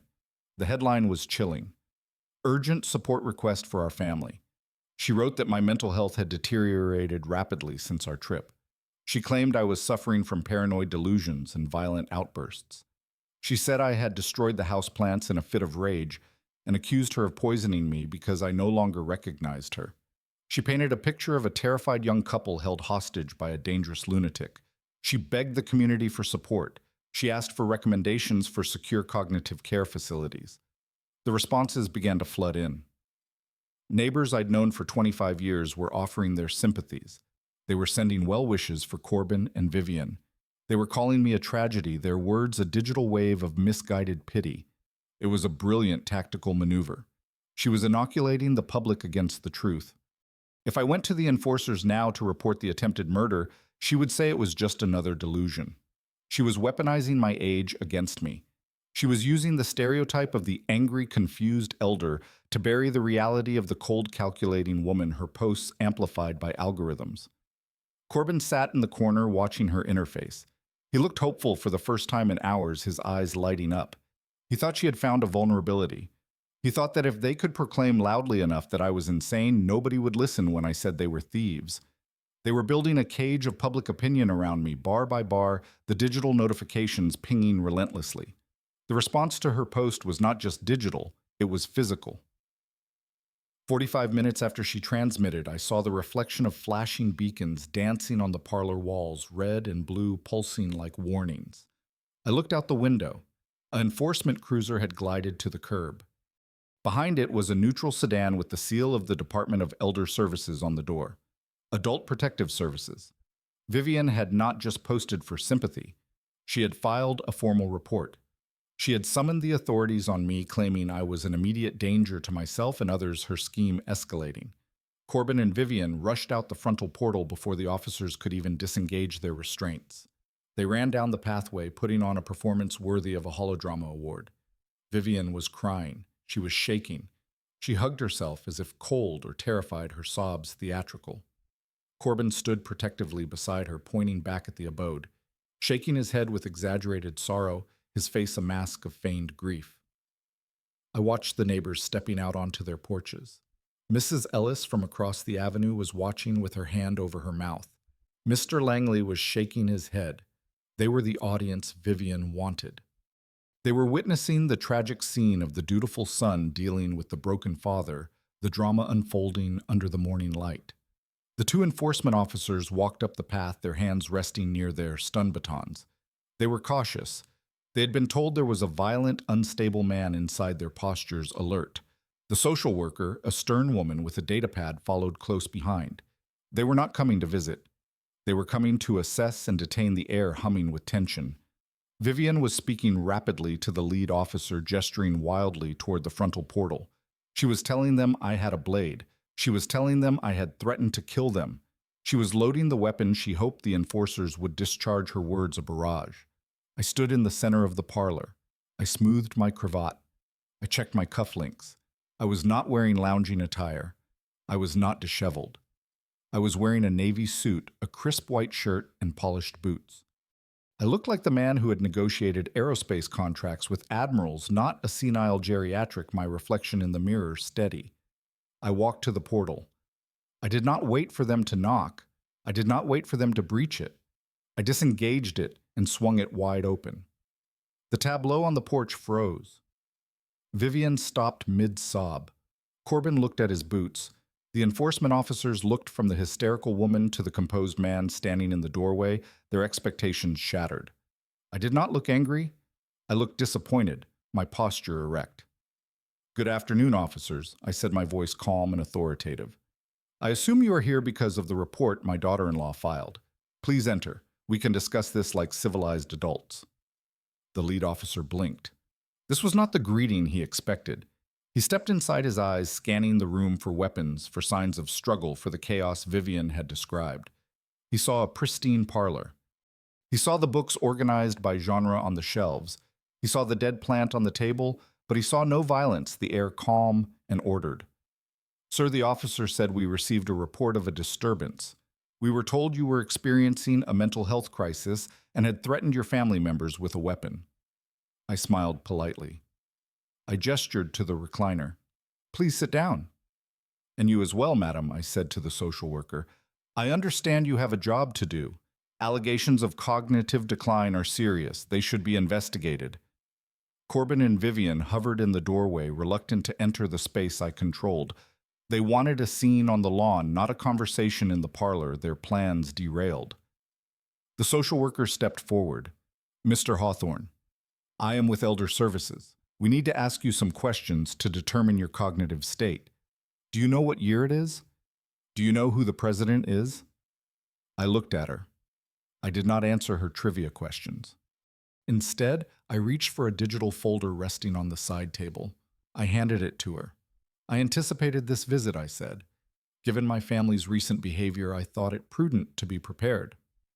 Inside that folder, you will find the results of a comprehensive cognitive and physical evaluation I underwent at the University Medical Center this morning.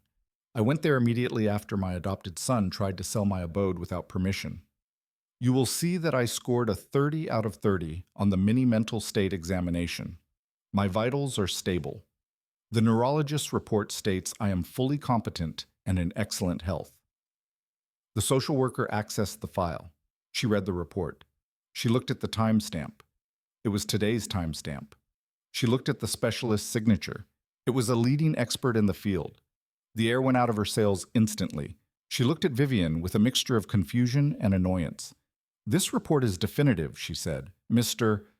Hawthorne is legally competent. There is no evidence of decline. But he is violent. Vivian shrieked, desperate to salvage the narrative, her voice rising. He is a master manipulator. He acts normal in public, but behind closed doors he is a monster. He poured poison on my plant. He threatened to kill us. He has a blade in the galley. I turned to the enforcement officer. Officer, I do have a blade in the galley. It is a slicing blade.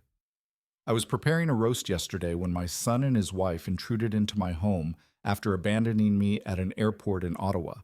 But if we are talking about threats and violence, perhaps you should hear this. I took out my communicator. I connected it to the Bluetooth audio system in the parlor. I pressed play. The audio was crystal clear. It was the recording from the night before. Vivian's voice filled the room, shrill and hateful. Why won't you just die? You were supposed to be gone. We left you in Ottawa. You are old. You were supposed to have a cardiac failure. The color drained from the officer's face. He looked at Vivian, who was now backing away toward the portal, her retreat slow. The recording continued. Corbin's voice joined in, admitting to the debts, admitting to the plan to sell the abode. It was not the ranting of a senile man. It was the confession of two predators, raw and unfiltered. I stopped the recording. The silence was heavy, oppressive. Officer, I said, I did not summon you because I preferred to handle this family matter privately, but since my daughter-in-law insisted on involving the authorities, I would like to file a formal complaint for filing a false report and for harassment. The officer turned to face Corbin and Vivian. His hand moved away from his baton, his posture shifting from defensive to aggressive. Ma'am, he said to Vivian, his voice hard. Filing a false report to Elder Services is a crime. Wasting enforcement resources is a crime. Based on what I just heard, and the medical evidence your father-in-law provided, it seems you are the ones causing the disturbance. But that recording is out of context, Corbin stammered, his voice weak. Save it, the officer snapped. If we have to return to this abode tonight, you two are leaving in the back of my cruiser. Do I make myself clear? Yes, Vivian whispered, her defiance crumbling. Good, the officer said. He turned back to me. Mr. Hawthorne, if you need us to remove them, just say the word. I looked at my adopted son and his wife. They were small. They were defeated. Their postures slumped like failed experiments. No, officer, I said. Let them stay. They have packing to do. The enforcers and the social worker left. I walked to the window and watched them converse with the neighbors. I saw the officer shaking his head. I saw the neighbors looking back at my abode, not with pity, but with suspicion directed at the young couple. Vivian's smear campaign had backfired. She had tried to use the system to destroy me, and the system had just validated my sanity, the digital whispers turning against her. I turned back to the room. Corbin and Vivian had fled upstairs. They were running out of options, and the clock was still ticking on the credit predator's deadline. The night was coming, and they were trapped in a abode with a man they could not break, and outside the wolves were gathering the tension a palpable force. The war arrived at my doorstep at 2:30 in the morning. It did not come with a knock or a summons. It came with the shattering of glass. A concrete block wrapped in adhesive tape crashed through the frontal bay pane of the parlor, sending shards flying across the hardwood like crystalline projectiles tinkling as they settled. The sound was explosive in the quiet night, jolting the air. Before the echo had even faded, a second sound followed the wet splatter of pigment hitting stone. I walked to the broken pane, my feet crunching on the glass sharp under my slippers. The exterior illuminators lit the front of my townhouse. Scarlet pigment dripped down the pristine masonry, like fresh ichor, viscous and accusatory. Across the garage portal, someone had sprayed a single word in jagged crimson letters. Remit. Corbin was screaming. He had been sleeping on the floor of the parlor, terrified to leave the ground level and terrified to stay. He scrambled backward away from the pane, covering his head with his arms, his body curling fetal. He looked like a child waking from a nightmare only to realize the monster was real and standing on the lawn, his cries echoing in the shattered space. He was hyperventilating. He crawled toward me, grabbing the hem of my robe with desperate fingers. "Dad, please," he sobbed. "You have to help me. They are here. They are actually here. They are going to ingress. They are going to dismember me. You have to vend the abode. You have to give them the funds. Please, Dad. I don't want to die." I looked down at him. I felt nothing. No pity, no fear, only a cold clinical detachment, like analyzing a failed prototype. This was the adopted son I had raised. This shivering, weeping mess on the floor was the man who had left me at an airport gate without looking back. He was not crying because he was sorry. He was crying because he was caught, his tears a manipulation. "Stand up, Corbin," I said, my voice cutting through his hysteria like a clean cut. "Stop groveling. It's pathetic." He tried to stand, but his legs wouldn't hold him. He slumped against the recliner, his body shaking. "Dad, you don't understand," he gasped. "These entities are beasts. They disregard laws. They want their $200,000. If I don't give it to them by tomorrow night, they will kill me. They will kill all of us. Vend the abode. Please just interface the title over to Vance. He can get the tender. We can pay them. We can be secure." He was still trying to hustle me. Even with death staring him in the face, he was trying to manipulate me into giving up my home. He wanted me to liquidate my sanctuary to pay for his sins. He wanted me to be the sacrifice again, his words, a desperate pitch. "I'm not vending this abode, Corbin," I said firmly. "Not to Vance, not to anyone. This is my home. It is the only thing your mother and I built that is still standing pure and uncorrupted. I will not let your mistakes incinerate it." Corbin let out a wail of despair, the sound raw and broken. "Then I am dead," he cried. "I am dead, and it's your fault. You are hoarding this abode like a miser while your adopted son is slaughtered. How can you be so cruel?" I walked to the fireplace and picked up the block. It was heavy cold. I weighed it in my hand, its rough surface biting into my palm. "I am not cruel, son. I said I am teaching you a lesson you should have learned 25 years ago. Actions have consequences. But I am not a monster. I do not want you to die. I just refuse to solve your problem by destroying myself." Corbin looked up, a flicker of hope igniting in his eyes amid the tears. "What do you mean?" he asked, his voice cracking. I sat down in the recliner opposite him. I placed the block on the coffee table. It sat there between us, an ugly testament to his failure, casting a shadow in the low light. "There is another option," I said slowly, letting the words hang in the air like a suspended animation. Vivian appeared at the top of the stairs. She had heard the crash. She was wearing a silk robe, her face pale but her eyes alert, sharp as sensors. She crept down the steps like a shadow drone descending. She sensed a shift in the dynamic. She wanted to be close to the source, her movements silent. "What option?" she asked, her voice sharp cutting. I looked at her, then back at Corbin. Your mother, Alara, was a wise woman, I began. She knew you, Corbin. She knew you had a weakness for easy credits and a lack of discipline. She worried about your future. Before she died, she established a trust repository. Corbin's mouth fell open. A trust repository, he whispered. Mom left me funds. I nodded. She did. She liquidated her personal asset array equities, bonds, inheritance from her own kin. She placed it all into a blind trust. She made me the administrator. She told me to keep it secret until you were ready, until you were in a desperate situation where you needed a lifeline but had proven you could navigate. How much, Corbin asked. The greed in his voice was instantaneous, replacing the fear like a switch flip. How much is in it? I leaned back. The investments have performed well over the last 15 years, I said. The principal has compounded with AI-managed growth. Currently, the trust sits at just over $3 million. $3 million. The number seemed to suck the air out of the room, creating a vacuum of shock. Corbin looked like he had been hit with a stun pulse. He sat up straighter. His eyes darted around the room, calculating greed flashing. $3 million was not just enough to pay the credit predators. It was enough to restart. It was enough to be affluent, his mind already spending. Give it to me, he said. Give me the access. I can pay the obligation. We can repair the pain. We can forget all this happened. Dad, please. This saves everything. Vivienne came closer. She stood behind the divan, her hands gripping the fabric tightly.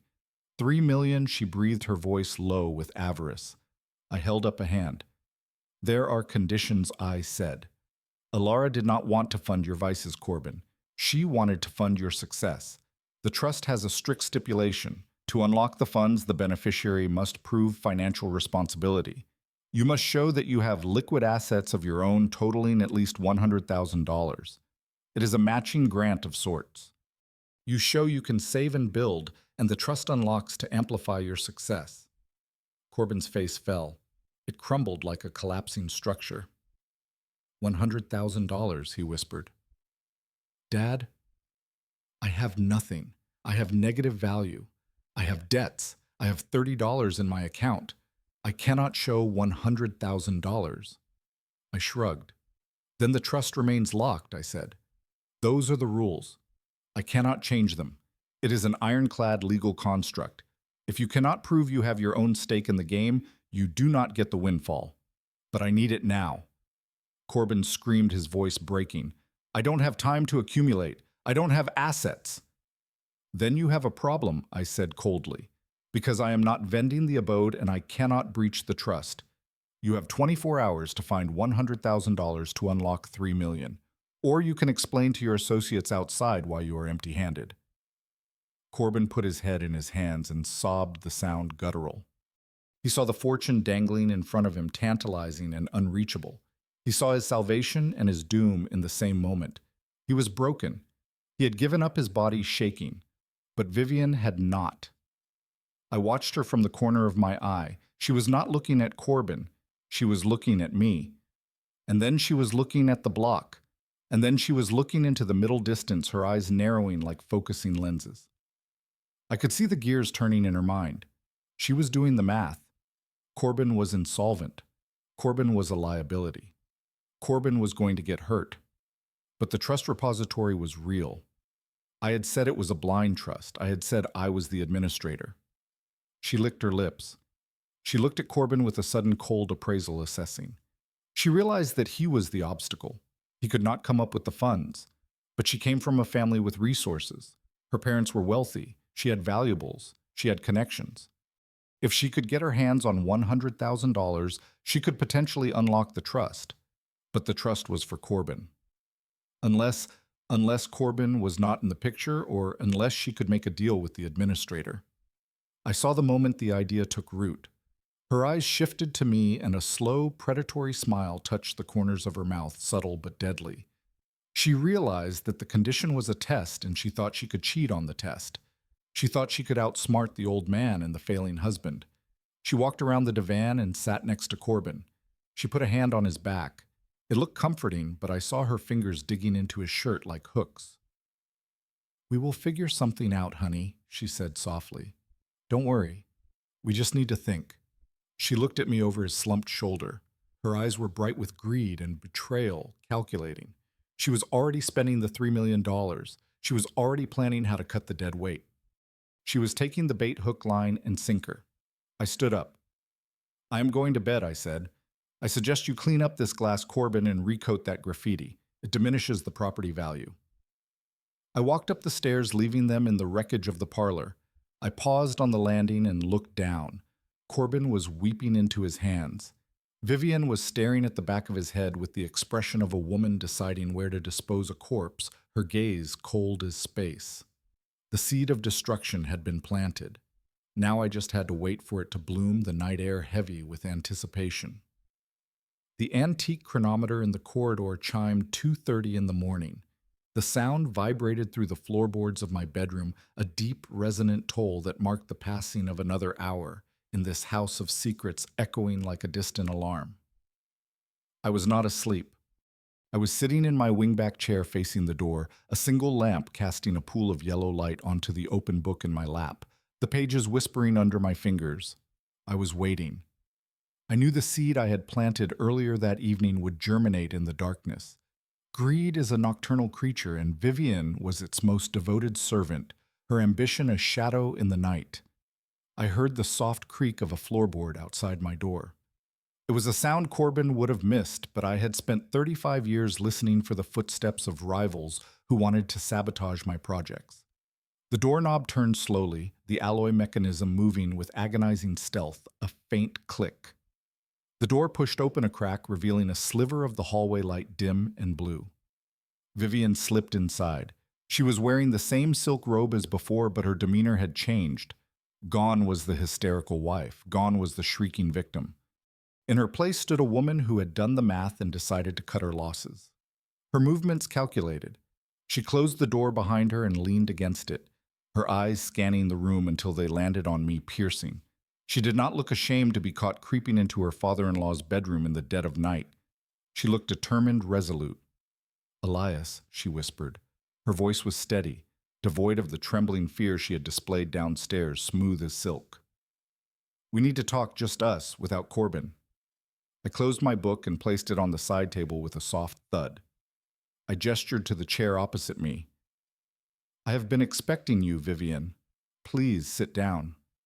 She moved across the room like a cat, silent and predatory, her robe whispering. She sat on the edge of the chair, her hands clasped tightly in her lap, knuckles white. She looked at me with a strange intensity, searching my face for weakness, probing. "Corbin is useless," she began without preamble, her words direct. "He is going to get us killed. He does not have the funds. He does not have the intellect to get the funds. He is sitting downstairs crying and drinking your vintage, waiting for the entities to come and shatter his limbs. I cannot be tethered to a failing vessel anymore." I regarded her coolly, my expression neutral. "You are his wife, Vivian. You promised to stay for better or for worse. It seems we have arrived at the worse," the words laced with irony. She scoffed, a harsh sound in the quiet room. "I married a man with potential. I married a man who told me he was going to inherit a fortune. I did not sign up for credit predators and insolvency. I am young Elias. I have my whole life ahead of me. I cannot let his mistakes drag me down." She leaned forward, her eyes gleaming with avarice hungry. "You said there is a trust repository. $3 million. You said the condition is $100,000 in liquid assets." I nodded. "That is what the document says, confirming." "I can get the funds." She said the words tumbling out in a rush, eager. "My parents have a liquidity reserve. If I tell them I am leaving Corbin, if I tell them he has been abusive and speculating away our future, they will give me the funds to restart. They despise him anyway. They have been waiting for me to leave him for years." I leaned back, steepling my fingers, thoughtful. "So you have a plan to save yourself. Why are you telling me this? Why not just take the funds and flee? Because I want the trust," she hissed, her voice low and intense. "I want the $3 million. If I divorce Corbin, I get nothing, but if I help you protect the estate from him, maybe we can come to an arrangement." I raised an eyebrow. "An arrangement?" "Yes. I know you hate him right now. I know you are disgusted by what he did in Ottawa. He abandoned you. He left you to die. He does not deserve your funds, but I can help you punish him. I can testify. I can tell the enforcers everything about the credit predators. I can tell them about the fraud he committed with your accounts. I can put him away for a long time." She paused, letting the offer hang in the air like a dangling incentive. She was offering me my adopted son's head on a platter in exchange for a payout cold calculation. And in return, I asked, "In return, when the trust unlocks, we split it. You keep half. I take half. $1.5 million. It is enough for me to vanish and start a new life in the Pacific Isles. You get rid of a parasitic son, you keep your abode, and you keep half the fortune. It is a win-win." I looked at her, marveling at the sheer coldness of her soul of void. She had moved from attempted murder to betrayal in less than 12 hours. She was willing to send her husband to prison to secure a payday, her eyes unblinking. "It is an interesting proposal," I said slowly. "But there is a problem, Vivian. Trust. You tried to poison me this morning. You bought Vermin Eradicator. Why should I believe you won't take the funds and then try to kill me again? Or why should I believe you won't turn around and testify against me to save Corbin? If the wind changes—" She shook her head frantically. "No, Elias, you don't understand. The poison was desperation. This is business. I am pragmatic. I know when I am beaten. You beat us. You are smarter than Corbin. You are stronger. I bet on the wrong asset. I am correcting my mistake. I will do whatever you want to prove I am on your side." I stood up and walked to my desk. I opened the top drawer and pulled out a yellow legal pad and a stylus. I walked back to her and placed them on the small table between us. "Words are wind, Vivian. If you want to make a deal, I need collateral. I need insurance." She looked at the pad, then at me wary. "What do you want me to write?" "The truth," I said. "I want you to write a detailed account of the trip to Ottawa. I want you to explain exactly whose idea it was to leave me at the terminal. I want you to detail the plan to vend the abode. I want you to write down every fraudulent action Corbin has taken in the last year. And I want you to sign it." She hesitated. Her eyes narrowed, calculating risks. "If I write that I am incriminating myself, I'm admitting to conspiracy." I shrugged. "That is the point. Mutually assured destruction. If you betray me, I hand that paper to the prosecutor. If you keep your word, it stays in my vault until the funds are transferred. It is your choice. You can walk out of here and wait for the credit predators to come for Corbin, knowing you are next in line, or you can sign the paper and walk away a millionaire." She stared at the blank yellow page. I could see the gears turning her mind, weighing the risk of incarceration against the certainty of poverty and violence. Greed was winning. It always wins with people like her, inevitable. She reached out and picked up the stylus. Her hand was trembling slightly, not from fear, but from adrenaline excited. "If I do this," she said, her voice low, "you promise half the trust." I looked her in the eye. "I promise that you will get exactly what you deserve." She interpreted that as an agreement, nodding. She activated the stylus and began to write. The scratching sound of the point against the paper filled the room, rhythmic. I watched her. She wrote furiously, spilling her secrets onto the page. She detailed the conversation where Corbin suggested the trip. She described how they tricked me with the authorization proxy. She wrote about the moment they walked away from me at the gate. She threw Corbin to the wolves, with every sentence painting herself as a reluctant accomplice forced into action by a domineering husband. It was a lie of omission. Of course, I knew she was the mastermind, but for my purposes, her confession was gold-damning. She wrote for 25 minutes. She filled 4 pages. When she was done, she signed her name at the bottom with a flourish. She dated it. She put the stylus down and handed me the pad. There she said, her chest heaving slightly. "It is all there, every dirty secret. Now we are partners." I took the pad. I read through it quickly. It was perfect. It was a detailed signed confession that corroborated every piece of evidence I had gathered. It was a death warrant for their freedom ironclad. I folded the pad and placed it in the pocket of my robe. I looked at her. A smile touched my lips. It was the smile of a general who had just watched the enemy army surrender without firing a shot, victorious. "Thank you, Vivian," I said. "You have been very helpful. You should go get some sleep. Tomorrow is going to be a very busy day. We have a lot of arrangements to make." She stood up, looking relieved, almost giddy, her posture relaxing. She smoothed her robe. Thank you, Elias. You won't regret this. We are going to be a great team. She turned and walked to the door. She paused with her hand on the knob and looked back. Do not tell Corbin, she whispered. Not until we have the funds. I won't tell him a thing, I assured her. She slipped out into the hallway, closing the door softly behind her. I listened to her footsteps fade away, receding. I took the pad out of my pocket and looked at it again. I walked to my desk and locked it in the portable vault I kept there. Partners. The word tasted like ash bitter. She thought she had bought her freedom. She thought she had outsmarted the devil. She had no idea that she had just signed her own confession. She had given me the final weapon I needed to destroy them both. The trap was sprung. The cage door was closed, and tomorrow I would turn the key, the night settling like a shroud. The gathering in my parlor had the tension of a tribunal, before a verdict the air thick with unspoken accusations. I had arranged the seating with strategic precision. On the velvet divan sat Vivian's parents, Harlan and Beatrice. They were old money traditionalists who wore their wealth like armor, their expressions stern. They looked uncomfortable sitting in my home, their eyes darting around, judging the furniture, judging the neighborhood, and most of all judging me. To them, I was just the Caucasian father-in-law. Their daughter had unfortunately acquired, along with a disappointing husband, an inconvenience. Next to them sat Vivienne. She was vibrating with anticipation, her leg bouncing slightly. She clutched her purse tight, her knuckles white. She believed this was the moment of her liberation.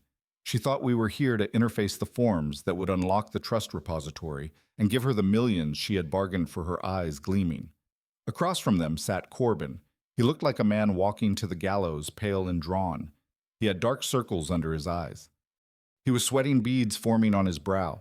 He kept checking his chronometer, terrified that the credit predators would arrive before the funds did his fear palpable.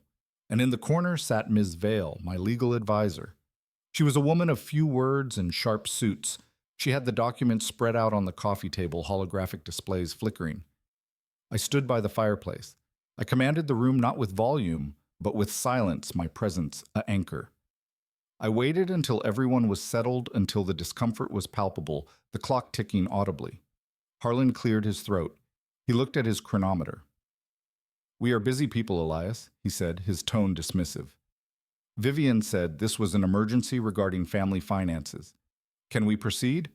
We have a symposium at the club at 1:30. I looked at him. I saw where Vivian got her arrogance. It was genetic inherited. We will proceed, Harlan. I said, my voice steady. We are here to discuss the future of your daughter and my adopted son, and we are here to discuss an inheritance. Corbin perked up. He leaned forward, his eyes desperate, hungry. Is it the trust, Dad? Did you find a way to unlock it? I nodded slowly. I did. But before we interface anything, we need to establish the truth of the situation. We need to understand exactly how we got here. Vivian smiled. It was a small conspiratorial smile directed at me. She thought I was about to expose Corbin's debts and cut him out, leaving her as the beneficiary. She thought we were partners allied. Miss Vale. I said, please read the statement. Miss Vale picked up the yellow legal pad I had given her. It was the confession Vivian had written the night before. She adjusted her visors. She began to read. Her voice was dry and professional, which made the words even more damning cutting. I, Vivian Hawthorne, hereby admit to conspiring with my husband, Corbin Hawthorne, to abandon Elias Hawthorne at McDonald Cartier International Airport in Ottawa on November 20th. The purpose of this abandonment was to facilitate the unauthorized sale of his primary residence in Boston. The room went dead silent. Harlan and Beatrice froze. Their mouths hung open, shock etched. Corbin turned his head slowly to look at his wife. Vivian's smile vanished. Her skin turned the color of ash, paling. She stood up at her chair, scraping loudly against the floor, harsh. Wait, she stammered. That was private. You said that was for insurance. Ms. Vale continued reading, ignoring her relentless. We plan to use a fraudulent authorization proxy to list the property. We believe that Mr. Hawthorne would be detained by Canadian authorities or succumb to his heart condition due to lack of medication, which we deliberately removed from his bag. Harlan stood up. His face was purple flushed. Vivienne, is this true? He demanded. Did you write this? Vivienne looked around the room like a trapped animal cornered. She looked at me, her eyes filled with betrayal wide. You promised, she screamed. You said if I wrote it down, we would split the funds. You said we were partners. Ms. Vale read the final paragraph. Furthermore, I admit that Corbin Hawthorne has engaged in identity theft and account fraud using his father's repositories to pay speculation debts. I am providing this testimony in exchange for financial consideration and immunity from prosecution. That was the spark. Corbin snapped. The pressure of the credit predators, the fear of death, and now the absolute betrayal by his wife broke his mind, shattering. He lunged across the coffee table. He did not care about her parents. He did not care about the advisor. He grabbed Vivienne by the throat and tackled her onto the divan. You traitor, he screamed, spitting in her face. You were the one who said to leave him. It was your idea. You said he was a useless old man. Harlan and Beatrice screamed. They tried to pull Corbin off their daughter, but he was possessed by a demon of pure fury, unyielding. He struck her. He hit her with the open palm of his hand, the sound cracking through the room like a whip. You ruined us, Corbin yelled. I am going to die because of you. The chaos was absolute. Vivienne was screaming, scratching at Corbin's face nails, drawing blood. Her parents were shouting for help, looking at me with horror, expecting me to intervene, expecting me to save them from the violence their own entitlement had bred the room a whirlwind of motion. I did not move. I stood by the fireplace watching them destroy each other. I took a sip of my infusion. Herbal blend, hot. It was delicious. I felt a profound sense of detachment removed. These people were not my family. They were a nest of vipers biting their own tails. I watched Corbin strike her again. I watched Harlan try to hit Corbin with his cane. It was ugly. It was violent, and it was exactly what they deserved. They had spent years hurting me in secret. Now they were hurting each other in public, exposed. Ms. Vale looked at me, her eyebrows raised. She was asking if it was time. I nodded. I set my mug down on the mantelpiece with a clink. I walked to the window and pulled back the curtain. Outside, a black enforcement van was idling at the curb. Lorenzo was in the operator's seat. He saw my signal. He flashed the headlamps once. I turned back to the room. Enough, I said. My voice was not loud, but it carried the weight of command, authoritative. Corbin stopped, his fist raised. He looked at me panting. His face was scratched and bleeding. Vivienne was sobbing on the divan, holding her bruised cheek. Her parents were huddled around her, looking at me with hatred accusatory. You are a monster, Harlan spat at me. You let this happen. You set them up. I looked at him. I set nothing up, I said. I simply placed a mirror in the room. You do not like what you see. There was a heavy pounding on the frontal portal. It was not a polite knock. It was the authoritative hammer of law enforcement resounding. Corbin froze. He looked at the portal. He looked at me. Who is that? He whispered dread in his voice. I picked up my infusion again. I believe that is the consequence of your actions, son, I said. The portal burst open. Lorenzo had disengaged it from the outside. 7 enforcement officers in tactical gear stormed into the corridor. They did not ask questions. They had the warrants. They had the evidence. They had the confession. Enforcement. Everyone on the ground, a sergeant shouted, leveling his stun baton at Corbin. Corbin raised his hand slowly, his eyes filling with tears, pleading. He looked at me one last time. He looked for the father who used to catch him when he fell. He looked for the man who had bailed him out of every mistake he had ever made. He did not find that man. He found Elias Hawthorne. And Elias Hawthorne was done making deals. Officers, I said, pointing at the group on the divan. The man is Corbin Hawthorne. He is wanted for fraud and financial crimes. The woman is Vivienne Hawthorne. She is wanted for conspiracy to commit murder and elder abuse. And here's the written confession signed and dated. I handed the yellow pad to the sergeant. He glanced at it and nodded. He motioned to his team. They moved in. They grabbed Corbin and forced him to the floor. They grabbed Vivienne, who was screaming that she had immunity, that she had a deal. You have the right to remain silent, the sergeant recited as he clicked the ratchet cuffs onto Corbin's wrists. I watched them being dragged out of my abode. I watched Vivian's parents trying to argue with the enforcement, waving their influence around like a dull weapon. They were ignored. The law does not care about your elite membership. As they dragged Corbin past me, he stopped struggling. He looked at me with dead eyes. "You planned this," he whispered. "You planned it all." I looked him in the eye. "No, Corbin," I said. "I just finished what you started." They took them away. The portal closed, the sirens wailed in the distance, fading as they drove toward the precinct. The room was quiet again. The furniture was overturned. There was blood on the carpet, but the air was clean. The poison was gone. Ms. Vale packed up her papers. She looked at me with professional admiration. "That was effective, Mr. Hawthorne," she said. "It was necessary," I replied. I walked to the galley and poured the rest of the infusion down the sink. The family meeting was adjourned. The verdict had been delivered, and now it was time for the sentencing. The sound of alloy ratchet cuffs tightening around my adopted son's wrists was the loudest noise in the room. It cut through the screams and the protests like a gavel strike final. Corbin was on his knees, his face pressed against the Persian tapestry he had planned to rip out. He was not fighting the officers physically, but he was fighting the reality of his situation with a desperate stream of words. He babbled about misunderstandings and family disputes. He tried to tell the sergeant that this was a civil matter, but the sergeant was not listening. He was reading Corbin his rights with a monotone efficiency that signaled the end of the road. "You are under arrest for account fraud, identity theft, and conspiracy to commit financial crimes." The officer stated, "We also have a warrant regarding your involvement with illegal lending operations and data laundering." Corbin looked up at me. His eyes were wide and wet with terror. "Dad, tell them," he pleaded. "Tell them I am your adopted son.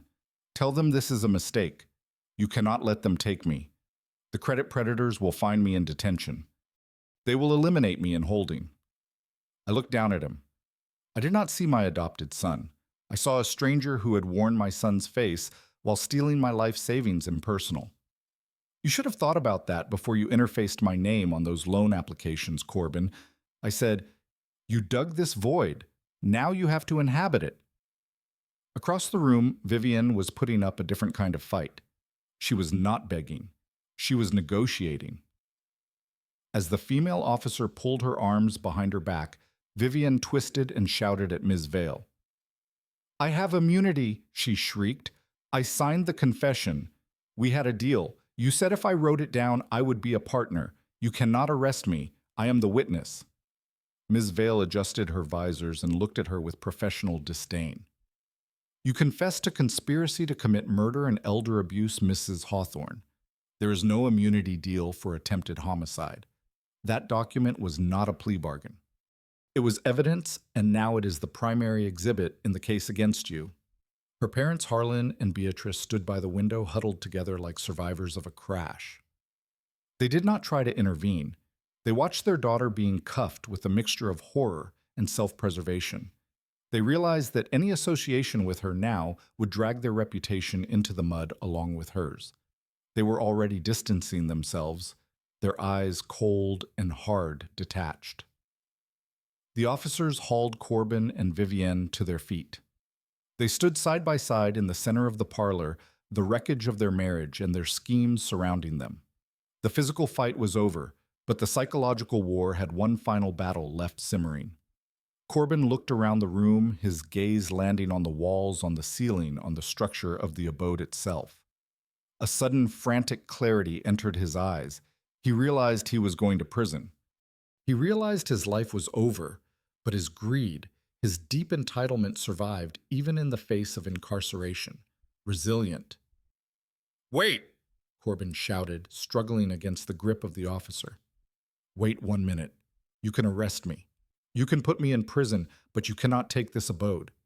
He turned his head to look at me, his face twisted into a sneer of desperate victory. "You think you won, Dad? You think you beat us, but I know the law. I am your only heir.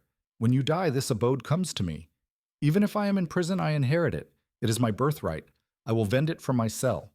I will use the funds to pay for the best advisors in the country. I will get out on appeal, and I will come back here, and I will desecrate your grave." He was laughing now, a manic, unhinged sound. He thought he had found the ultimate trump card. He thought that no matter what happened today, biology and inheritance laws would eventually grant him the prize. He had committed crimes to obtain triumphant in delusion. Vivian looked up, catching on to his thread of hope. That is right, she spat. We are next of kin. You cannot cut us out completely. The state laws protect us. We will get this abode eventually, Elias, and when we do, we will raze it to the ground just to spite you. I looked at Ms. Vale. The advisor nodded. She reached into her briefcase and pulled out one final document. It was not a yellow legal pad this time. It was a thick-bound contract with a government holographic seal on the cover. She walked over to where Corbin and Vivian were being held. She held the document up so they could read the title page. I'm afraid you are mistaken, Ms. Vale said, her voice calm and dry. You seem to be operating under the assumption that your father owns this property. Corbin frowned. Of course he owns it. He bought it 45 years ago. It is paid off. I saw the title in the vault. Ms. Vale shook her head. You saw a copy of the original title. You did not see the transfer of ownership. Transfer, Corbin whispered, dread creeping. 6 years ago, Ms. Vale explained Elias Hawthorne entered into a life estate agreement. He sold the entire property to the Aerospace Veterans Foundation. He donated the equity to build habitats for disabled engineers. The room went silent. Even the enforcement officers seemed to pause, listening to the revelation, intrigued. Corbin shook his head violently. No, that is a lie. He lives here. It is his abode. It is not his asset, Ms. Vale corrected. Under the terms of the life estate, Elias retains the right to inhabit the property for the duration of his natural life. He pays the utilities and the taxes. But the moment his heart stops, the moment he passes away, the property reverts instantly and fully to the foundation. It does not go into probate. It does not go to his heirs. It bypasses you completely. I stepped forward. I wanted them to see my face when they understood close. I sold it. Corbin, I said 6 years ago when you stole the first $5,000 from my account. I realized then that you were waiting for me to die so you could cash out. I decided to remove the temptation. I sold the abode for $1 to the foundation. I gave it away to men who actually understand the meaning of honor. Corbin looked as if he had been hit with a gut punch. He slumped in the officer's grip, his legs giving out, collapsing. All the air left his lungs in a long, wheezing gasp. You gave it away, he choked out. You gave away my inheritance. It was never your inheritance, I replied. It was my home, and I chose to leave it to people who would respect it. Vivian let out a low keen of agony. She stared at me, her eyes wide with the realization of the magnitude of their failure, devastated. We did all this for nothing, she whispered. The trip to Ottawa, the poison, the advisors, the fraud. We committed crimes for an abode you do not even own. Exactly, I said. You tried to kill me for an asset that has not belonged to me in half a decade. If you had succeeded in Ottawa, if I had died on that seat, you would have come home to find the locks changed by the foundation directors within 24 hours. You would have been homeless anyway. The weight of that truth crushed them. It was heavier than the cuffs. It was heavier than the prison sentence waiting for them. It was the crushing weight of absolute futility. They had destroyed their lives. They had destroyed their souls. And they had destroyed their freedom chasing a phantom. There was no pot of gold at the end of their rainbow. There was only a donation receipt hollow. Corbin began to laugh again, but this time it was the sound of a broken mind. He laughed until he choked, until snot ran down his face. He looked at Vivian. We eliminated Harlan, he mumbled. We eliminated him for funds, and there are no funds. Whatever secrets they had buried in the past, whatever crimes they had committed before this week, were all for a payout that never existed. The irony was absolute complete. Get them out of here, I said, turning my back on them. I am tired. The officers pushed them toward the portal. Corbin dragged his feet, his eyes fixed on the floor, unable to look at the abode he had coveted for so long. Vivian was silent, her face a mask of shock, numb. Her parents followed the enforcement out, terrified and ashamed, scurrying like shadows fleeing light. I heard the frontal portal close. I heard the heavy lock engage. I heard the sirens fade into the night. I stood in the middle of my parlor. It was messy. It was battered. but it was mine for as long as I drew breath, and after that it would belong to heroes. Ms. Vale snapped her briefcase shut. She looked at me. "You played a long game, Elias," she said. I looked at the empty doorway. "I played the only game that matters," I said. "I played for my dignity. I walked to the pane and watched the flashing lights disappear down the avenue. My adopted son was gone. My daughter-in-law was gone. The threats were gone. I was alone. But for the first time in years, I did not feel lonely. I felt clean. I felt safe. I had cut out the rot, and tomorrow I would start the rest of my life." The courtroom smelled of nano polish and stale anxiety. It was a scent I knew well from my years in aerospace negotiating contracts in corporate chambers. But today it felt different. Today it was the scent of closure finality. I sat on the witness stand, my back straight, my hands resting calmly on the wooden rail, steady. I was wearing my best suit, the one I used to wear to board meetings. I wanted the jury to see me not as a victim, but as a man of substance, composed. Across the room, Corbin sat at the defense table. He was wearing an orange jumpsuit that washed out his complexion. He looked small. He looked young. For a fleeting second, I remembered the boy I had taught to code. I remembered the teenager I had bailed out of trouble in academy. I remembered the adopted son I had loved. But then I looked at his eyes. They were shifting nervously, scanning the room for an exit that did not exist, evasive. They were the eyes of the man who had left me at an airport gate with nothing but a hydration pouch and a death sentence. The memory of the cold plastic seat in Ottawa washed over me, hardening my heart into stone, unyielding. The prosecutor asked me to recount the events of November 20th. I did so with clinical precision. I described the trip. I described the theft of my medication. I described the note Vivian had left in my bag. The jury listened in silence. I saw a woman in the front row wipe a tear from her eye. I saw a man in the back shake his head in disgust, reactions rippling. The defense advisor tried to paint me as a vindictive father, punishing a son for a financial mistake. He asked if I had set a trap with the trust repository.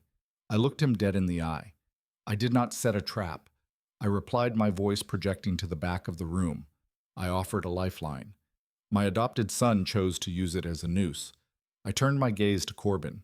He tried to meet my eyes. He tried to summon a look of remorse, hoping to spark that old paternal instinct to protect him, pleading. I gave him nothing. No anger, no sadness, no pity. I looked at him with the same cold detachment I would use to inspect a broken component. He flinched. He realized in that moment that the well had run dry. He realized that Elias Hawthorne, the father, was gone, and only Elias Hawthorne, the witness, remained impartial. The sentencing hearing took place 2 weeks later. The judge was a stern woman with silver hair and a reputation for harsh sentences in cases of elder abuse. She had read the reports, she had heard the recordings, she had seen the confession Vivian wrote. She looked at the two defendants standing before her with undisguised contempt, severe. Corbin Hawthorne and Vivian Hawthorne. She began, her voice echoing through the silent courtroom.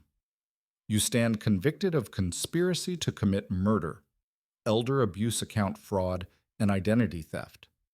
Your actions were not impulsive. They were calculated, cold, and cruel. You attempted to discard a human life for financial gain. You treated a father like an expired asset. Corbin was trembling. He gripped the edge of the table, his knuckles white. Vivian stood rigid, her face a mask of porcelain fragility that fooled no one cracking. The judge continued. Perhaps the most tragic aspect of this case is the futility of your crimes. You destroyed your lives and the life of your family for an inheritance that did not exist. You committed evil for an abode that was already owned by a foundation. Greed did not just corrupt you, it made you fools. She banged her gavel. I sentence you both to 20 years in a federal correctional facility without the possibility of parole for the first 15 years.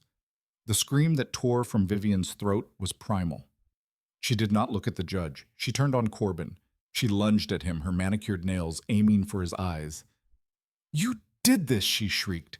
You and your stupid speculation debts. You dragged me into this. I could have divorced you. I could have been free. You ruined my life. The bailiffs moved in instantly. They grabbed Vivian, dragging her away from Corbin. She kicked and screamed, cursing him, cursing me, cursing the world, her rage unbound. Corbin did not fight back. He stood there taking her abuse, his head hanging low. He looked completely broken, defeated. The partnership of greed had dissolved into violence and hatred.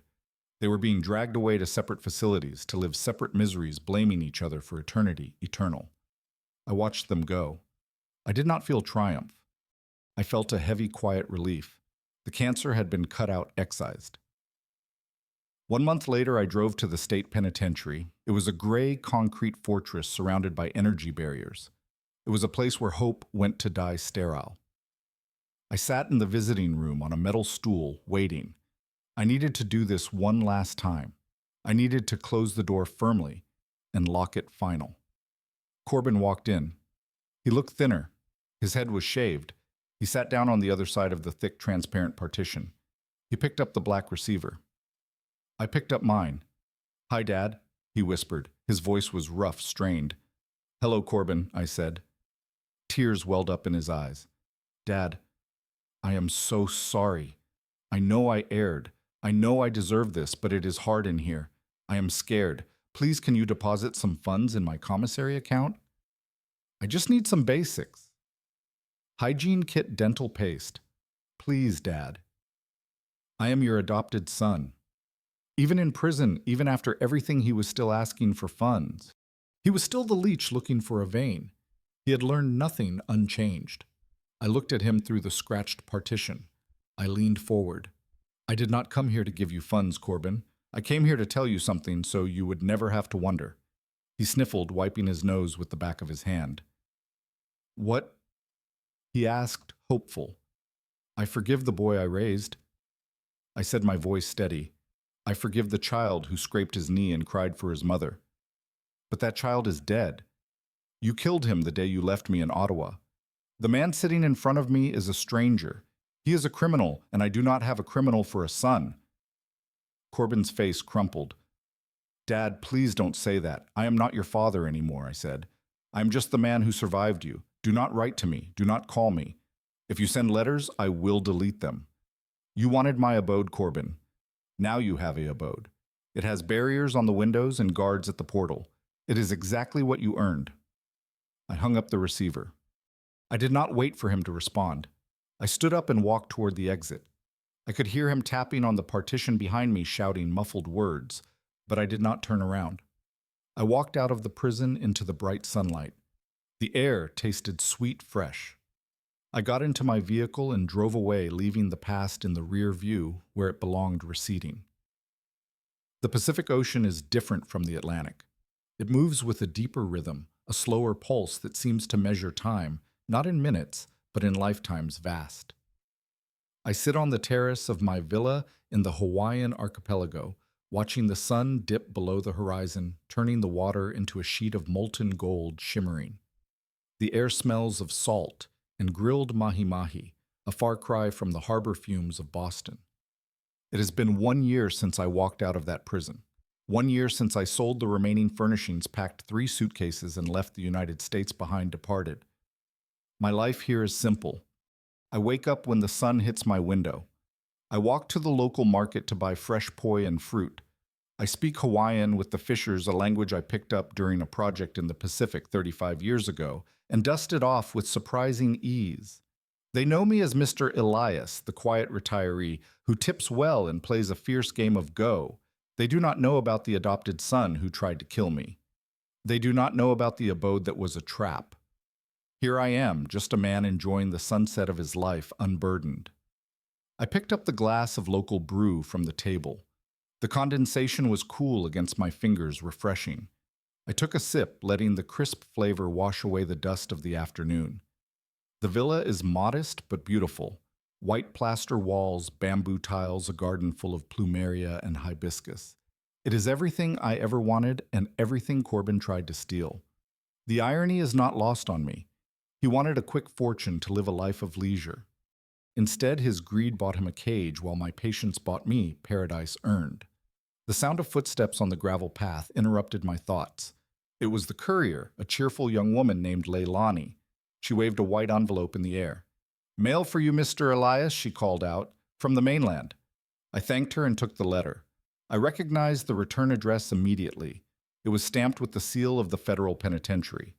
The handwriting was jagged, desperate. It was Corbin. I sat back down in my chair. I did not open it immediately. I held it up to the dying light. I could feel the weight of his pleading through the paper. He was likely asking for funds again. Or perhaps he was trying to apologize, spinning new lies to manipulate an old man he thought might have softened with time and distance. He did not know that the Pacific Ocean is wide, but not wide enough to make me forget the feeling of that cold plastic seat in Ottawa. I did not need to read it to know what it said. It would be a litany of complaints. The rations are bad. The wardens are mean. I am isolated. It was the song of a man who still believed the world owed him something. He was still trying to extract value from me, even from behind bars. He was a ghost haunting a abode I had already incinerated. I tore the letter in half, then in quarters. The sound of ripping paper was satisfying final. I stood up and walked to the edge of the terrace. The wind was picking up, blowing in from the sea salty. I opened my hand and let the pieces of paper fall. They swirled in the air for a moment, white confetti against the darkening sky, before being carried away over the cliffs and down into the churning water below. The ocean swallowed his words without a sound absorbed. Lorenzo walked onto the terrace, carrying a tray of ahi poke and fruit. He had joined me 7 months ago. He had sold his repair bay in Canada and retired. We were two old engineers living out our days in peace, watching each other's backs vigilant. He saw me standing at the rail looking down at the water. He saw the empty space in my hand where the letter had been. He did not ask. He knew. "Trash day," Lorenzo asked, setting the tray down. I turned to him and smiled. It was a genuine smile, free of the bitterness that had poisoned me for so long, liberated. "Yes," I said, "just taking out the last of the garbage." Lorenzo poured himself a glass of brew. He raised it in a toast. "To retirement," he said. I clinked my glass against his. "To freedom," I corrected. I looked out at the horizon one last time. The sun was gone now, leaving behind an indigo bruise on the sky. The first stars were beginning to appear, twinkling. I thought about Alara. I thought about the life we had built. I thought about the adopted son we had tried to raise. I felt a pang of sadness for the boy who died, but no pity for the man who remained. I had learned the hardest lesson a parent can learn. You cannot save someone who is determined to drown. You can only save yourself. I took a deep breath of the salty air. I was 85 years old. I was alone in a foreign archipelago. I had no family left, and I had never been happier content. I turned my back on the ocean and sat down with my friend. The night was warm, the brew was good, and for the first time in my life I belonged entirely to myself. We spend decades building safety nets for the people we love, often forgetting to weave one for ourselves. My journey is a stark reminder that adoption does not guarantee loyalty, and sacrifice does not guarantee gratitude. The hardest truth I ever faced was not that my adopted son abandoned me, but that I had to abandon him to save my own soul. True peace comes only when we stop feeding the parasites in our lives, even if they share our last name. It is never too late to reclaim your dignity, rewrite your ending, and finally become the protagonist of your own life. If my story resonated with you, please hit the like button and subscribe to the channel for more tales of justice and redemption. Let me know in the comments.